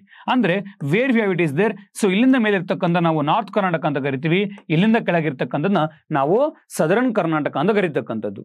That is why the Tungabhadra river. So Tungabhadra ನದಿಯ ಒಂದು ಉತ್ತರದ ಭಾಗವನ್ನ ಉತ್ತರ ಕರ್ನಾಟಕ ಅಂತ ಕರಿತೀವಿ, ದಕ್ಷಿಣ ಭಾಗವನ್ನ ದಕ್ಷಿಣ ಕರ್ನಾಟಕ ಅಂತ ಕರೀತಾ ಹೋಗ್ತೀವಿ. ಇಲ್ಲಿ ನೀವು ಗಮನಿಸಬೇಕಾಗಿರೋದು whatever Hyderabad Karnataka region ಬರ್ತಕ್ಕಂಥ ಈ ಒಂದು 7 ಜಿಲ್ಲೆಗಳನ್ನ ನಾವೇ ಏನಂತ ಕರೀತಾ ಹೋಗ್ತೀವಿ, ಮೇಜರ್ ಆಗಿ ಇದನ್ನ ನಾವು ಹೈದರಾಬಾದ್ ಕರ್ನಾಟಕ ರೀಜನ್ ಅಂತ ಕರೀತಾ ಹೋಗ್ತೀವಿ ಅಥವಾ ಕಲ್ಯಾಣ ಕರ್ನಾಟಕ ಅಂತ ಕರೀತಕ್ಕಂಥದ್ದು. ಈ ಎಲ್ಲಾ ಜಿಲ್ಲೆಗಳು ಕಲಬುರಗಿಲಿ ಬರ್ತಾ ಹೋಗುತ್ತೆ. ಯಾವ್ದೆಲ್ಲ ಬರುತ್ತೆ, ನಾ ಸಿಂಪಲ್ ನಿಮ್ಮನಿಗೆ ಹೇಳ್ಕೊಡ್ತೀನಿ ನಿಮಗೆ. BBKKRYV. BBKKRYV. So Bidar, Ballari, Koppal, Kalaburagi, Raichur, Yadgir, Vijayanagara. So ಇದ್ರ ಮೂಲಕ 7 ಜಿಲ್ಲೆಗಳನ್ನ ಹೋಗಿದಲ್ಲಿ ಈ ಎಲ್ಲಾ 7 ಜಿಲ್ಲೆಗಳು ಕಲಬುರಗಿ ಡಿವಿಷನ್ ಬರ್ತಕ್ಕಂಥದ್ದು. ಇದನ್ನ ಬಿಟ್ಟು ಉಳಿಕಿದ ಪಾರ್ಟಿಲಿರ್ತಕ್ಕಂಥ ಎಲ್ಲ ಉತ್ತರ ಕರ್ನಾಟಕ ಜಿಲ್ಲೆಗಳು they are dealing with the Belagavi division. ಯಾವ್ದೆಲ್ಲ ಬರ್ತಾ ಹೋಗುತ್ತೆ, Uttara Kannada, Haveri, Dharwad, Gadag, Belagavi, Bagalkot, Vijayapura. Is clear. So ಉತ್ತರ ಕರ್ನಾಟಕದ ಮುಗೀತಿ. ಇವಾಗ 2 ಡಿವಿಷನ್ ಬಗ್ಗೆ ನೋಡ್ಕೊಂಡ್ವಿ. ಈಗ ದಕ್ಷಿಣ ಭಾರತ ಡಿವಿಷನ್ ನೋಡ್ತಾ ಇದ್ರೆ ಈಗ ಬೆಂಗಳೂರು ಮತ್ತೆ ಮೈಸೂರು. ಬೆಂಗಳೂರು ಸುತ್ತಮುತ್ತ ಇರ್ತಕ್ಕಂಥದ್ದು ಬೆಂಗಳೂರು ಗ್ರಾಮಾಂತರ, Chikkaballapur, Kolar, Ramanagara and Tumakuru. Next Chitradurga, Davanagere as well as the Shivamogga. ಇನ್ನು ಉಳುಕಿದ ಯಾವ್ದೆಲ್ಲ ದಕ್ಷಿಣ ಕರ್ನಾಟಕ ಜಿಲ್ಲೆಗಳಿದೆಯೋ ಅದೆಲ್ಲನೂ ಕೂಡ ಮೈಸೂರು ಡಿವಿಷನ್ಗೆ. ಯಾವ್ದೆಲ್ಲ ಬರ್ತಾ ಹೋಗುತ್ತೆ? ಕೊಡಗು, ಮೈಸೂರು, ಚಾಮರಾಜನಗರ, ಮಂಡ್ಯ, ಹಾಸನ, ಚಿಕ್ಕಮಗಳೂರು, ಉಡುಪಿ, ದಕ್ಷಿಣ ಕನ್ನಡ ಇದಿಷ್ಟು ಜಿಲ್ಲೆಗಳಂತ ಹೋಗುತ್ತಲ್ಲಿ ಡೀಲ್ ಮಾಡ್ತಕ್ಕಂಥದ್ದು. ಹಾಗಿದ್ರೆ ಮತ್ತಲ್ಲಿ ಕ್ವಶನ್ ಕೇಳ್ತಾ ಹೋಗ್ತಾನೆ, ಯಾವ ಡಿವಿಷನ್ಸ್ ನಲ್ಲಿ ಹೈಯೆಸ್ಟ್ ಡಿಸ್ಟ್ರಿಕ್ಟ್ ಕಂಡು ಬರುತ್ತೆ, ಯಾವ ಡಿವಿಷನ್ ಏನೆಲ್ಲ ಬರ್ತಾ ಹೋಗುತ್ತೆ. ಡಿವಿಷನ್ ವೈಸ್ ಅಲ್ಲಿ ಏನೇ ಕೇಳಿದ್ರು ಕೂಡ ಇಂತಹ ಸಿಲ್ಲಿ ಕ್ವಶನ್ಸ್ಗಳು ಬಂದಾಗ ನಿಮಗೆ ಟಿಪಿಕಲ್ ಅನ್ಸ್ಬೋದು, but these are silly questions only, because ಇಲ್ಲಿ ಲಾಜಿಕಲಿ ಆನ್ಸರ್ ಮಾಡಬೇಕಾಗತ್ತೆ. ನೀವು ಹೇಗೆ ಅದನ್ನು ಲಾಜಿಕಲಿ ಅಪ್ರೋಚ್ ಮಾಡ್ತೀರಾ ಅದ್ರ ಮೇಲೆ ನಿಮ್ಮ ಕ್ವಶನ್ಗೆ ಇಲ್ಲಿ ಆನ್ಸರ್ಗಳು ಸಿಗ್ತಾ ಹೋಗುತ್ತೆ ಸ್ನೇಹಿತರೆ. ಸೊ ಹಾಗಿದ್ರೆ ಈ ಒಂದು ಕ್ವಶನ್ ಆನ್ಸರ್ ನೋಡ್ತಾ ಬರೋಣ. ಇವಾಗ ಬೆಂಗಳೂರು ಡಿವಿಷನ್ ನಲ್ಲಿ ಯಾವ ಜಿಲ್ಲೆ ಕಂಡು ಬರುತ್ತೆ? ಎಸ್, ನನಗೆ ಶಿವಮೊಗ್ಗ ಜಿಲ್ಲೆಯಲ್ಲಿ ಕಂಡು ಬರ್ತಕ್ಕಂಥದ್ದು. ನಂತರದಲ್ಲಿ ಮೈಸೂರು ಜಿಲ್ಲೆ. ಎಸ್, ಮೈಸೂರು ಜಿಲ್ಲೆನಲ್ಲಿ ಮೈಸೂರು ಆಡಳಿತ ವಿಭಾಗದಲ್ಲಿ ನನಗೆ ಯಾವ ಜಿಲ್ಲೆ ಕಂಡು ಬರುತ್ತೆ? ಮಡಿಕೇರಿ, ನಥಿಂಗ್ ಕೊಡಗು ಕಂಡು ಬರ್ತಾ ಹೋಗುತ್ತೆ. ಇನ್ನು ಬೆಳಗಾವಿನಲ್ಲಿ ಕಂಡು ಬರ್ತಕ್ಕಂಥದ್ದು ಯಾವ ಜಿಲ್ಲೆ ಕಂಡು ಬರುತ್ತೆ? ನಮಗೆ ಗದಗ ಕಂಡು ಬರುತ್ತೆ. ಇನ್ನು ಕಲಬುರಗಿನಲ್ಲಿ ಕೊಪ್ಪಳ ಇಲ್ಲಿ ಕಂಡು ಬರ್ತಕ್ಕಂಥದ್ದು. So answer is 4, 1, 2, 3. Option B ಏನಾಗಿದೆ ಈ ಒಂದು ಕ್ವಶನ್ಗೆ ಇಲ್ಲಿ ಸರಿಯಾಗಿ ಮ್ಯಾಚ್ ದ ಫಾಲೋಯಿಂಗ್ ಆಗಿರ್ತಕ್ಕಂಥದ್ದು. ನಾವು will go with the third question. ನಾವು ಮೂರನೇ ಕ್ವಶನ್ ನೋಡ್ತಾ ಹೋಗೋಣ. So it's all about the consider the following statements about the coastal plain of Karnataka. ಕರ್ನಾಟಕದ ಒಂದು ಕರಾವಳಿ ಬಯಲಿನ ಬಗ್ಗೆ ಈ ಕೆಳಗಿನ ಹೇಳಿಕೆಗಳನ್ನ ಪರಿಗಣಿಸಿ. Yes, so it is also called the mackerel coast. ಇದನ್ನು ಮೆಕರಲ್ ಕರಾವಳಿ ಎಂದು ಕರೆಯುತ್ತಾರೆ. And the coastal length is about the 420 kilometre. ಕರ್ನಾಟಕದ ಕರಾವಳಿ ಉದ್ದ ಸುಮಾರು 420 ಕಿಲೋಮೀಟರ್ ದೂರ ಇದೆ. And the coastal width is broader in northern coast while narrower in the southern coast. ಕರ್ನಾಟಕದ ಕರಾವಳಿಯ ಅಗಲವು ಉತ್ತರ ಕರಾವಳಿಯಲ್ಲಿ ವಿಶಾಲವಾಗಿದೆ ಮತ್ತು ದಕ್ಷಿಣ ಕರಾವಳಿಯಲ್ಲಿ ಕಿರಿದಾಗಿದೆ. ಈ ಮೇಲ್ಕಂಡ ಯಾವ ಹೇಳಿಕೆಗಳಲ್ಲಿ ಸತ್ಯ ಅಥವಾ ಇಲ್ಲಿ ಸಹಿಯಾಗಿದೆ? ಓಕೆ, ಸೊ ಇಲ್ಲಿ ನೋಡ್ತಾ ಹೋಗೋಣ. ಇವಾಗ ನಮ್ಮ ಕರ್ನಾಟಕದ ಒಂದು ಕರಾವಳಿ ತೀರ, ಕೋಸ್ಟಲ್ ಪ್ಲೇನ್ಸ್. ಸೊ ನಮ್ಮ ಒಂದು ಇದು ಫಿಸಿಯೋಗ್ರಫಿಕಲಿ ಭೌಗೋಳಿಕವಾಗಿ ಏನು ಮಾಡಿದೀವಿ, ನಾವು ಕರ್ನಾಟಕವನ್ನ 3 ಪಾರ್ಟ್ ಡಿವೈಡ್ ಮಾಡ್ಕೊಂಡಿದ್ದೀವಿ. ಮೊದಲನೇದು ಮೈದಾನ ಪ್ರದೇಶ, ಎರಡನೇದು ಮಲೆನಾಡು ಪ್ರದೇಶ, ಮೂರನೇದು ಕರಾವಳಿ ತೀರ ಪ್ರದೇಶ ಅಲ್ವಾ. ಸೊ ಈ ಒಂದು ಕರಾವಳಿ ತೀರ ಎಲ್ಲಿ ಬರುತ್ತೆ ನಿಮ್ಗೆ ಅಂತಂದ್ರೆ ಅರಬ್ಬಿ ಸಮುದ್ರ ಮತ್ತೆ ಈ ಒಂದು ಪಶ್ಚಿಮ ಘಟ್ಟಗಳು, ಮಲೆನಾಡು ಏರಿಯಾ ನಡುವೆ ಕಂಡು ಬರ್ತಕ್ಕಂಥ ಒಂದು ಭೂ ಪ್ರದೇಶಕ್ಕೆ ಅಂತ ಕರಿತೀವಿ ನಾವು, ಕರಾವಳಿ ತೀರ ಪ್ರದೇಶಗಳು ಅಂತ ಹೇಳಿ ಕರಿತಕ್ಕಂಥದ್ದು ಅಲ್ವಾ. ಸೊ ಈ ಒಂದು ಕರಾವಳಿ ತೀರ ಪ್ರದೇಶದಲ್ಲಿ ಒಟ್ಟಾರೆ 3 ಜಿಲ್ಲೆಗಳು ಕಂಡು ಬರುತ್ತೆ. ದಟ್ ಈಸ್ ದಕ್ಷಿಣ ಕನ್ನಡ, ನಂತರ ಉಡುಪಿ, ನಂತರ Uttara Kannada. In case area wise ಅಲ್ಲಿ ಕೇಳಿದ್ರೆ, so as it is not to south ಹೇಳಿ, ಹೈಯೆಸ್ಟ್ ಏರಿಯಾ ಬಂದು ಉತ್ತರ ಕನ್ನಡ ಇದೆ, ಸೆಕೆಂಡ್ ಹೈಯೆಸ್ಟ್ ಏರಿಯಾ ಬಂದು ಉಡುಪಿ ಇದೆ, ಥರ್ಡ್ ಹೈಯೆಸ್ಟ್ ಏರಿಯಾ ಬಂದು ದಕ್ಷಿಣ ಕನ್ನಡ ಕಂಡು ಬರ್ತಕ್ಕಂಥದ್ದು. ಅಂಡ್ ನಮ್ಮ ಒಂದು ಕರ್ನಾಟಕದ ಒಂದು ಕರಾವಳಿ ತೀರ ಎಲ್ಲ ಪ್ರಾರಂಭಗೊಳ್ಳುತ್ತೆ ಅಂತಂದ್ರೆ, ಸೊ ಉತ್ತರ ಕನ್ನಡದಲ್ಲಿ ಇರ್ತಕ್ಕಂಥ ಒಂದು ಮಜಲಿ ಅಂತ ಕರಿತೀವಿ, ಮಜಲಿಯಿಂದ ದಕ್ಷಿಣ ಕನ್ನಡದ ಒಂದು ತಲಪಾಡಿ ಅಂತ ಕರಿತೀವಿ, ಅಲ್ಲಿವರೆಗೂ ಕೂಡ ಏನಾಗಿದೆ ನಮ್ಮ ಕರ್ನಾಟಕದ ಒಂದು ಕರಾವಳಿ ತೀರ ಇಲ್ಲಿ ಸ್ಪ್ರೆಡ್ ಆಗಿರ್ತಕ್ಕಂಥದ್ದು. ಬರೋಬ್ಬರಿ ಸುಮಾರು 320 ಕಿಲೋಮೀಟರ್ ಒಂದು ಕರಾವಳಿ ತೀರ ಉದ್ದ ಇದೆ. ಜೊತೆಗೆ ಅಗಲ ಬಂದು 58ರಿಂದ 64 ಕಿಲೋಮೀಟರ್ ಸರಾಸರಿ ಹೇಳ್ತೀರಿ ನಾವಿಲ್ಲಿ. ಸೊ ಸರಾಸರಿ 50ರಿಂದ 64 ಕಿಲೋಮೀಟರ್ ಆಗಿದೆ ಅಗಲ ನಮ್ಗೆ ಇಲ್ಲಿ ಕಂಡು ಬರ್ತಕ್ಕಂಥದ್ದು. ಅಂಡ್ ದಕ್ಷಿಣ ಕರ್ನಾಟಕ ಕರಾವಳಿ ಏನಾಗ್ತಾ ಹೋಗಿದಲ್ಲಿ ದಕ್ಷಿಣ ಭಾಗದಲ್ಲಿ ಅಗಲ ಇದೆ, ಉತ್ತರ ಕರ್ನಾಟಕ ಭಾಗದಲ್ಲಿ ಅಗಲ ಏನಾಗಿದೆ ಅಲ್ಲಿ ಕಿರಿದಾಗಿರ್ತಕ್ಕಂಥದ್ದು. ನೀವು ಇನ್ ಕೇಸ್ ಅಂಕೋಲ ಇರ್ಬೋದು ಅಥವಾ ಕಾರವಾರ, ಅಲ್ಲಿ ಇನ್ ಕೇಸ್ ನೀವು ಟ್ರಾವೆಲ್ ಮಾಡಿದ್ರೆ ನಿಮ್ಗೆ ಗೊತ್ತಿರುತ್ತೆ ಅಲ್ಲಿ ಹೇಗೆ ಅಂತಂದ್ರೆ ಆಲ್ಮೋಸ್ಟ್ ನೀವು ವೆಸ್ಟರ್ನ್ ಘಾಟ್ಸಲ್ಲಿ ಟ್ರಾವೆಲ್ ಮಾಡ್ತಿರ್ತೀರ, ನಿಮ್ಮ ಪಕ್ಕದಲ್ಲಿ ಸಮುದ್ರ ಕಾಣ್ತಿರುತ್ತೆ. ಅದೇ ನೀವು ದಕ್ಷಿಣ ಕರ್ನಾಟಕ ಅಂದ್ರೆ ಉಡುಪಿ ಕಡೆ ಬಂದಾಗ ಆಗುಂಬೆ ಘಾಟ್ ಇಲ್ಲಿದೆ, ಅಲ್ಲಿಂದ ಆಗುಂಬೆ ಘಾಟಿಂದ ನೀರ್ಲಿ ಒಂದು 50-55 ಕಿಲೋಮೀಟರ್ ದೂರದಲ್ಲಿ ಮಲ್ಪೆ ಬೀಚ್ ಕಂಡು ಬರ್ತಕ್ಕಂಥದ್ದು. That is what I am saying. So ಇಲ್ಲಿ ಕರಾವಳಿ ತೀರ ಏನಾಗ್ತಾ ಹೋಗಿದೆ, ದಕ್ಷಿಣ ಭಾರತದಲ್ಲಿ ದಕ್ಷಿಣ ಒಂದು ಕರ್ನಾಟಕದಲ್ಲಿ ಅಗಲ ಆಗಿದೆ, ಉತ್ತರ ಒಂದು ಭಾಗದಲ್ಲಿ ಕಿರಿದಾಗಿ ಕಂಡು ಬರ್ತಕ್ಕಂಥದ್ದು. ಇನ್ನು ನಮ್ಮ ಒಂದು ಕರಾವಳಿ ತೀರದ ಒಂದು ಸರಾಸರಿ ಎತ್ತರದ ಮಟ್ಟ ಕೇಳ್ತಾ ಹೋದ್ರೆ 200 ಮೀಟರ್ ನಮ್ಮ ಒಂದು ಸರಾಸರಿ ಒಂದು ಎತ್ತರ ಮಟ್ಟ ನೋಡ್ತಾ ಹೋಗ್ತೀವಿ. ಅಂಡ್ ನಮ್ಮ ಒಂದು ಕರ್ನಾಟಕದ ಕರಾವಳಿನಾಗಿದೆ ಇಡೀ ಒಂದು ಖಂಡಾವರಣ ಪ್ರದೇಶ ಅಂತ ಕರಿತೀವಿ. ಭಾರತದ ಒಂದು ಖಂಡಾವರಣ ಪ್ರದೇಶದಲ್ಲಿ ಒಟ್ಟಾರೆಯಾಗಿ 27,000 ಚದರ ಕಿಲೋಮೀಟರ್ ಆಗಿದೆ ನಮಗೆ ಒಂದು ಖಂಡಾವರಣ ಪ್ರದೇಶ ನಮಗೆ ಇಲ್ಲಿ ಸಿಗ್ತಕ್ಕಂಥದ್ದು. ಇನ್ನು ಭಾರತದ ಒಂದು ಎಕ್ಸ್ಕ್ಲೂಸಿವ್ ಎಕನಾಮಿಕ್ ಝೋನ್ ವಿಚಾರದಲ್ಲಿ ಬಂದ್ರೆ ಅದರಲ್ಲಿ ನಮ್ಮ ಕರ್ನಾಟಕ ಏನಾಗಿದೆ 87,000 ಒಂದು ಚದರ ಕಿಲೋಮೀಟರ್ ಆಗಿದೆ ತನ್ನ ಒಂದು ಪಾಲನಲ್ಲಿ ಹೊಂದಿರತಕ್ಕಂಥದ್ದು. ಅಂಡ್ ಸಾಂಪ್ರದಾಯಿಕವಾಗಿ ನಮ್ಮ ಕರ್ನಾಟಕದಲ್ಲೂ ಕೂಡ ಅಷ್ಟೇ ನಾವು ಒಳನಾಡು ಒಂದು ಮೀನಿನ ಒಂದು ಅವಕ್ಕೆ ಜಾಲ ಹೊಂದಿದ್ದೀವಿ. ಅಂಡ್ ಅದೇ ರೀತಿಯಾಗಿ ಕರಾವಳಿ ತೀರದ ಒಂದು ಜಾಲನ್ನು ಕೂಡ ಹೊಂದಿರತಕ್ಕಂಥದ್ದು. ಅಂಡ್ ಇಲ್ಲಿ ನಮ್ಮ ಒಂದು ಕರಾವಳಿ ತೀರದಲ್ಲಿ ನಾವು ಯಾವ ರೀತಿಯ ಒಂದು ಫಿಶ್ನ ನೋಡ್ತೀವಿ ಅಂತಂದ್ರೆ ಮೆಕರಲ್ ಫಿಶ್ ಅಥವಾ ನಾವು ಬೋತಾಯಿ ಅಂತ ಕರಿತೀವಿ. ಆ ಒಂದು ಫಿಶ್ನ ಒಂದು ಸಮೃದ್ಧವಾಗಿದೆ, ಅದಕ್ಕೆ ಕರಾವಳಿ ತೀರವನ್ನ ನಾವು ಮೆಕರಲ್ ಕರಾವಳಿ ಅಂತಾನು ಕೂಡ ಏನ್ ಮಾಡ್ತಾ ಹೋಗ್ತೀವಿ ನಾವಿಲ್ಲಿ ಹೇಳ್ತಕ್ಕಂಥದ್ದು. ಇನ್ನ ನಮ್ಮಲ್ಲಿ ಇರ್ತಕ್ಕಂಥ ಅಂದ್ರೆ ಆ ಕರಾವಳಿ ಭಾಗದಲ್ಲಿ ಕಂಡು ಬರ್ತಕ್ಕಂಥ ಮೀನನ್ನ ಒಂದು ಹಿಡಿತಕ್ಕಂಥ ಒಂದು ಅದನ್ನ ನಂಬ್ಕೊಂಡಿರ್ತಕ್ಕಂಥ ಕೆಲವೊಂದು ಜನಾಂಗಗಳಿದೆ. ಯಾವ್ದೆಲ್ಲ ಅಂತಂದ್ರೆ ಉತ್ತರ ಕನ್ನಡ ಜಿಲ್ಲೆಯಲ್ಲಿ ಕಾರ್ವಿ, ಅಂಬಿಗ, ಗಾವಿಟ್ ಮತ್ತೆ ಕಂಡು ಬರ್ತಕ್ಕಂಥದ್ದು. ಇನ್ನು ಉಡುಪಿ ಮತ್ತು ದಕ್ಷಿಣ ಕನ್ನಡ ಜಿಲ್ಲೆಯಲ್ಲಿ ಮೊಗರ, ಬಸ್ತರು, ಭೋವಿ ಅಂತ ಕರಿತಾ ಹೋಗ್ತೀವಿ. ಇವರೆಲ್ಲರೂ ಕೂಡ ಅಷ್ಟೇ ಸಾಂಪ್ರದಾಯಿಕ ಒಂದು ಮೀನು ಹಿಡಿತಕ್ಕಂಥ ಒಂದು ಸಮುದಾಯಗಳು ನಮ್ಮ ಕರ್ನಾಟಕದಲ್ಲಿ ಕಂಡು ಬರ್ತಾ ಹೋಗುತ್ತೆ. ವಾಟ್ ಎವರ್ ದ ಪಾಯಿಂಟ್ ಇಲ್ಲಿ ನಾನು ಬುಲೆಟ್ ಪಾಯಿಂಟ್ ಕೊಡ್ತಾ ಹೋಗಿದ್ನಲ್ಲ, ಪ್ರತಿ ಪಾಯಿಂಟ್ ಕೂಡ ಏನ್ ಮಾಡ್ತಾ ಹೋಗ್ತಾರೆ ಸ್ಟೇಟ್ಮೆಂಟ್ ಅಲ್ಲಿ ಕೇಳ್ತಕ್ಕಂಥದ್ದು. ಹಾಗಿದ್ರೆ ಈ ಕ್ವಶನ್ಗೆ ಯಾವ್ದು ಕರೆಕ್ಟ್ ಆಗಿದೆ? ಇದನ್ನು ಮೆಕರಲ್ ಕರಾವಳಿ ಅಂತ ಕರಿತಾ ಹೋಗ್ತೀವಿ ಅಥವಾ ಕೊಂಕಣ ತೀರ ಅಂತಾನು ಕೂಡ ಇಲ್ಲಿ ಕರಿತಕ್ಕಂಥದ್ದು. ಆಪ್ಷನ್ ಎ ಏನಾಗಿದೆ ಟ್ರೂ ಆಗಿದೆ. ಇನ್ನು ಕರ್ನಾಟಕದ ಒಂದು ಕರಾವಳಿಯ ಒಂದು ಉದ್ದ ಸುಮಾರು 420 kilometre, it's about 320 kilometre. Option B ಏನಾಗಿದೆ ಅಲ್ಲಿ ತಪ್ಪಾಗಿದೆ. ಇನ್ನ ಕರ್ನಾಟಕದ ಕರಾವಳಿಯು ಅಗಲವು ಉತ್ತರ ಕರಾವಳಿಯಲ್ಲಿ ವಿಶಾಲವಾಗಿದೆ ಮತ್ತು ದಕ್ಷಿಣ ಕರಾವಳಿಯಲ್ಲಿ ಕಿರಿದಾಗಿದೆ. ಇದು ಅವನು ಶಫಲ್ ಮಾಡಿದ್ದಾನೆ. ದಕ್ಷಿಣ ಕರಾವಳಿನಲ್ಲಿ ಅಗ್ಲ ಇದೆ, ಉತ್ತರ ಕರಾವಳಿನಲ್ಲಿ ಕಿರಿದಾಗಿದೆ. ಆಪ್ಷನ್ ಸಿ ಏನಾಗಿದೆ ಅಲ್ಲಿ ತಪ್ಪಾಗಿರ್ತಕ್ಕಂಥದ್ದು. ಓನ್ಲಿ ಒನ್ ಆಪ್ಷನ್ ಎ ಏನಾಗಿದೆ ಈ ಒಂದು ಕ್ವಶನ್ಗೆ ಆನ್ಸರ್ ಆಗಿರ್ತಕ್ಕಂಥದ್ದು. ನಾವಿಲ್ಲಿ ಹೋಗಿದ್ದ ಫೋರ್ತ್ ಕ್ವಶನ್. ಕರ್ನಾಟಕದಲ್ಲಿ ಇರ್ತಕ್ಕಂಥ ಕೆಲವೊಂದು ಬೀಚ್ಗಳು ಮತ್ತೆ ಇಲ್ಲಿ ಜಿಲ್ಲೆಗಳನ್ನ ಕರಿತಾ ಹೇಳ್ತಾ ಹೋಗಿದ್ದಾನೆ. ಇಲ್ಲಿ ನಿಮಗೆ 2 ಟೈಪ್ ಆಫ್ ಕ್ವಶನ್ ಬರ್ತಾ ಹೋಗುತ್ತೆ ಸ್ನೇಹಿತರೆ. ಒಂದು ಇಂಡಿಯನ್ ಜಿಯೋಗ್ರಫಿ ಇಟ್ಕೊಂಡು ಕ್ವಶನ್ಗಳನ್ನ ಕೇಳೋದು, ಇನ್ನೊಂದು ಕರ್ನಾಟಕ ಜಿಯೋಗ್ರಫಿ ಇಟ್ಕೊಂಡು ಕ್ವಶನ್ಗಳನ್ನ ಕೇಳೋದು. ನಮ್ದು ಕರ್ನಾಟಕ ಜಿಯೋಗ್ರಫಿ ಕಾನ್ಸೆಪ್ಟ್ ಅಲ್ವಾ, ಅದಕ್ಕೆ ನಾ ಈ ಕ್ವಶನ್ ಕೇಳ್ತಾ ಹೋಗ್ತೀನಿ. ಇನ್ ಕೇಸ್ ಇಂಡಿಯನ್ ಜಿಯೋಗ್ರಫಿ ಅಂದ್ರೆ ಏನ್ ಮಾಡ್ತಾ ಹೋಗ್ತಾನೆ ನೋಡಿ. ಈಗ ಮರೀನಾ ಬೀಚ್ ಅಲ್ಲಿ ಕಂಡು ಬರುತ್ತೆ, ಚೆನ್ನೈಲ್ ಕಂಡು ಬರ್ತಾ ಹೋಗುತ್ತೆ. ಈಗ ಅದೇ ರೀತಿಯಾಗಿ ಇವಾಗ ದ ಫೇಮಸ್ ಬೀಚ್ಗಳು ಇವಾಗ ಆ ಒಂದು ಇಂಡಿಯಲ್ಲಿರ್ತಕ್ಕಂಥ ಫೇಮಸ್ ಬೀಚ್ಗಳು ಏನ್ ಮಾಡ್ತಾ ಹೋಗ್ತಾನೆ ಅಂತಂದ್ರೆ ಅವನ್ನ ಏನ್ ಮಾಡ್ತಾ ಹೋಗ್ತಾನೆ ಇಲ್ಲಿ which among the following page correctly matched, not correctly matched ಅಂತೇಳಿ UPSC ಲೆವೆಲ್ ಕ್ವಶನ್ಗಳನ್ನ ನಮ್ಮ ಒಂದು ಎಕ್ಸಾಮ್ಸ್ಗಳಲ್ಲಿ ತರೋ ಚಾನ್ಸಸ್ ತುಂಬಾನೇ ಇರ್ತಕ್ಕಂಥದ್ದು. That is next level question. But basic question ಏನ್ ಇವಾಗ ಮ್ಯಾಚ್ ದ ಫಾಲೋವಿಂಗ್ ಅಲ್ಲಿ ಕೇಳ್ತಾ ಹೋಗ್ತಾನೆ. ಪಡುಬಿದ್ರಿ, ಹಾಫ್ ಮೂನ್, ದೇವಬಾಗ್ ಮತ್ತೆ ತಣ್ಣೀರುಬಾವಿ ಬೀಚ್ಗಳಾಗಿದ್ರೆ ಯಾವ ಯಾವ ಜಿಲ್ಲೆಗಳಲ್ಲಿ ಕಂಡು ಬರ್ತಾ ಹೋಗುತ್ತೆ ಅಥವಾ ಯಾವ ಒಂದು ಪ್ರದೇಶದಲ್ಲಿ ಈ ಬೀಚ್ಗಳು ಕಂಡು ಬರ್ತಾ ಹೋಗುತ್ತೆ ನಾವಿಲ್ಲಿ ನೋಡ್ತಾ ಹೋಗೋಣ. ಬೀಚ್ಗಳ ಬಗ್ಗೆ ಹೇಳಬೇಕು ಅಂತಂದ್ರೆ ನಮ್ಮ ಒಂದು ಕರಾವಳಿ ತೀರದಲ್ಲಿ ನಾವೇನ್ ಮಾಡ್ತಾ ಹೋಗಿದ್ದೀವಿ, ಕರ್ನಾಟಕದ ಒಂದು ಕರಾವಳಿ ತೀರ ಅಂತ ಬಂದಾಗ where the place we called is ನಾವು ಭಟ್ಕಳ ಅಂತ ಕರಿತಾ ಹೋಗ್ತೀವಿ. ಈ ಒಂದು ಭಟ್ಕಳ ಪ್ರದೇಶದಿಂದ ಉತ್ತರ ಭಾಗಕ್ಕೆ ನಾವು ಇದನ್ನ ನಾರ್ತ್ ಕೋಸ್ಟಲ್ ಪ್ಲೇನ್ ಅಂದ್ರೆ ಉತ್ತರದ ಕರಾವಳಿ ತೀರ ಅಂತ ಕರಿತೀವಿ. ದಕ್ಷಿಣ ಭಾಗಕ್ಕೆ ದಕ್ಷಿಣದ ಒಂದು ಕರಾವಳಿ ತೀರ ಅಂತ ಕರಿತಾ ಹೋಗ್ತೀವಿ. ನಾವು ಡಿವಿಷನ್ ಮಾಡ್ಕೊಂಡಿದೀವಿ. ಅಲ್ಲಿ ಹೇಗೆ ನಾವು ಒಂದು ಮೈದಾನ ಪ್ರದೇಶದಲ್ಲಿ ತುಂಗಭದ್ರಾ ನದಿನ ಇಟ್ಕೊಂಡು ಉತ್ತರ ಕರ್ನಾಟಕ ದಕ್ಷಿಣ ಕರ್ನಾಟಕ ಅಂತ ಡಿವಿಷನ್ ಮಾಡ್ಕೊಂಡಿದೀವೋ, ಇಲ್ಲೂ ಕೂಡ ಅಷ್ಟೇ ಭಟ್ಕಳದಿಂದ ಮೇಲ್ಗಡೆಗೆ ಅದು ನಾವೆಂತ ಕರಿತೀವಿ, we call it as A ಉತ್ತರ ಕರಾವಳಿ ತೀರ ಅಂತ ಕರಿತೀವಿ. ದಕ್ಷಿಣಕ್ಕೆ ಅಂತ ಕರಿತಾ ಹೋಗ್ತೀವಿ, ನಾವು ದಕ್ಷಿಣದ ಒಂದು ಕರಾವಳಿ ತೀರ ಅಂತ ಕರಿತಾ ಹೋಗ್ತೀವಿ. ಏನ್ ಸ್ಪೆಷಾಲಿಟಿ ಉತ್ತರ ಕರಾವಳಿ ತೀರಕ್ಕೂ ದಕ್ಷಿಣ ಕರಾವಳಿ ತೀರಕ್ಕೂ ಅಂತಂದ್ರೆ ಇಲ್ಲಿ ವೆಸ್ಟರ್ನ್ ಘಾಟ್ಸ್ ಏನಾಗ್ತಾ ಹೋಗುತ್ತೆ, ಇಲ್ಲಿ ಕ್ಲೋಸ್ ಆಗಿ ಹೋಗ್ತಾ ಹೋಗುತ್ತೆ. ಇಲ್ಲಿ ನೋಡಿ ಈ ರೀತಿ ಕ್ಲೋಸ್ ಆಗ್ತಕ್ಕಂಥದ್ದು. ಅದಕ್ಕೆ ನಾ ಹೇಳಿದೆ ಇವಾಗ ದಕ್ಷಿಣ ಕರಾವಳಿ ತೀರದಲ್ಲಿ ಅಗಲ ಜಾಸ್ತಿ ಇದೆ, ಉತ್ತರ ಕರಾವಳಿ ತೀರದಲ್ಲಿ ಅಗಲ ಕಮ್ಮಿ ಇದೆ. ಈ ರೀತಿ ಇರ್ಬೇಕಾದ್ರೆ ನಮ್ಗೇನಾಗ್ತಾ ಹೋಗುತ್ತೆ, ದಕ್ಷಿಣ ಕರಾವಳಿ ತೀರಗಳಲ್ಲಿ ಬೀಚ್ಗಳು ಸರ್ವೇ ಸಾಮಾನ್ಯವಾಗಿ ಯಾವುದೇ ರೀತಿ ಅಡೆತಡೆ ಇಲ್ದಂಗೆ ನೇರವಾಗಿ ಕಂಡು ಬರ್ತಕ್ಕಂಥದ್ದು. ವಾಟರ್ ಬೀಚ್, ಪಡುಬಿದ್ರಿ ತಗೊಳ್ಳಿ, ಮರವಂತೆ ಬೀಚ್ ತಗೊಳ್ಳಿ, ಇಲ್ಲ ಪಣಂಬೂರ್ ಬೀಚ್ ತಗೊಳ್ಳಿ, ತಣ್ಣೀರ್ಬಾವಿ ಬೀಚ್ ತಗೊಳ್ಳಿ, ಆಲ್ಮೋಸ್ಟ್ ಆಲ್ ದ ಬೀಚಸ್ ಏನಾಗ್ತಾ ಹೋಗುತ್ತೆ ದಕ್ಷಿಣ ಒಂದು ಭಾಗದಲ್ಲಿ ಕಂಡು ಬರ್ತಕ್ಕಂಥ they are the beaches the without headland ನಮಗೆ ಸ್ಟ್ರೈಟ್ ಆಗಿ ಏನ್ ಮಾಡ್ತಾ ಹೋಗುತ್ತಲ್ಲಿ ಕಂಡು ಬರ್ತಕ್ಕಂಥದ್ದು.